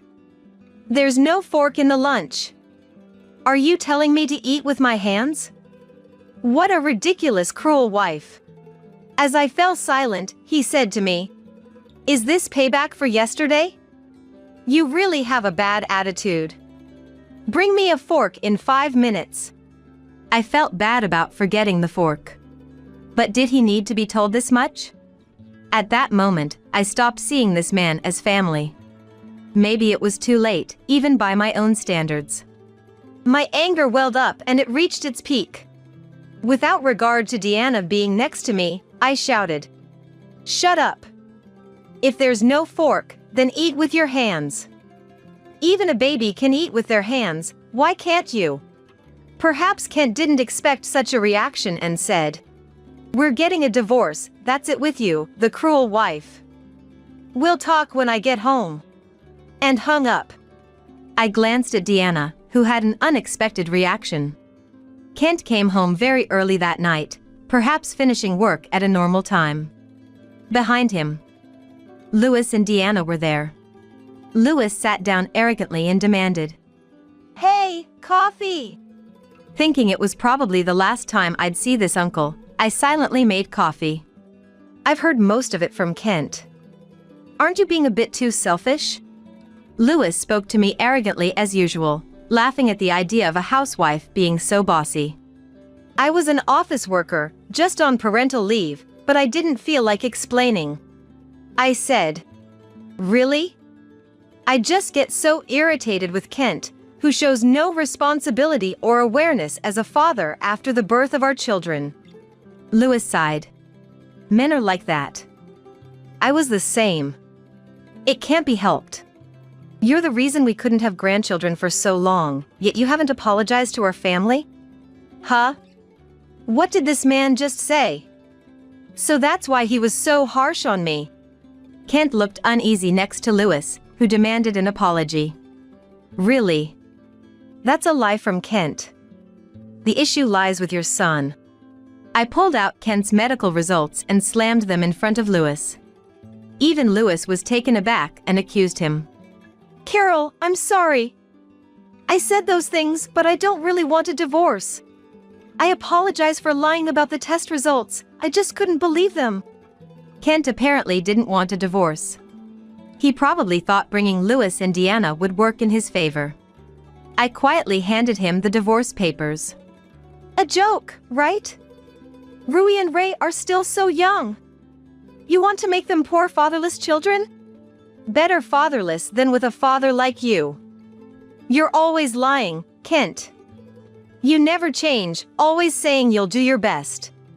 When have you done? I'm tired too. Let me be free. And, you think I don't know anything? Kent looked confused. A lot of people at your company heard today's call. It's embarrassing. A colleague called me, worried. That's when I heard about the parental leave. You said you didn't need it, all lies. Concerned about me with the twins, Kent's boss had asked to him, "How long will you take for maternity leave?" Despite that, Kent had declined. It was also revealed that Kent could have left work on time on some days, but he deliberately stayed late. Kent was silent and downcast at my words. Seeing this, Louis intervened. Well, men have their own circles. Supporting that is a wife's role. You'll understand eventually. He looked at Deanna as if seeking agreement. Deanna scoffed at Louis. That's something I'll never understand, no matter how many years pass. Louis was taken aback by her reaction. Ignoring Louis, Deanna said, "Kent, let Carol go. Make sure to pay proper child support. That's the least you can do." Not expecting this from Deanna, Kent looked helplessly at Louis. Then, Louis suggested something outrageous. "If you divorce, leave one child here." The bigger one, yes, that one. Pointing at our eldest son, Rui. I was so angry that I almost hit Louis. Then Deanna slapped Louis, shouting, "Enough already!" Louis was shocked and exclaimed, What have you done? We might as well divorce too." As if waiting for these words, Deanna said, "Really? Thank you. Then please sign here." "I've already done." 2 divorce papers were laid out on the table. The 2 men remained silent and seemed to be thinking, this wasn't supposed to happen. After Kent yelled at me on the phone, Deanna chuckled and said, "Kent grew up watching Louis treated women poorly. A foolish husband and a foolish son, pathetic. Carol, I've reached my limit too. The end of a man who can't do anything alone must be ridiculous, don't you think? Let's make them regret it." I felt a bit scared seeing Deanna's face, but realized she must have endured worse treatment for a long time. Kent and Louis filled out the divorce papers while saying, "Regret this," and handed them over as if throwing them. They frustrated me till the end, but Deanna and I were finally free. I returned to my parents' home. My brother's family had moved nearby, so their children could attend a local high school. Deanna, having received her share of the assets, moved close to my parents' home. She's become quite close with my mom and visits her often. The boys are happy, loved by their 2 grandmothers. As for Kent, the fork incident became widely known at work, and he lost respect, especially among female colleagues, being whispered about as a women's enemy. He's unlikely to engage in office romance again. Due to his poor domestic skills, he's been demoted from his manager position, as customers complained about his sloppy, unhygienic appearance.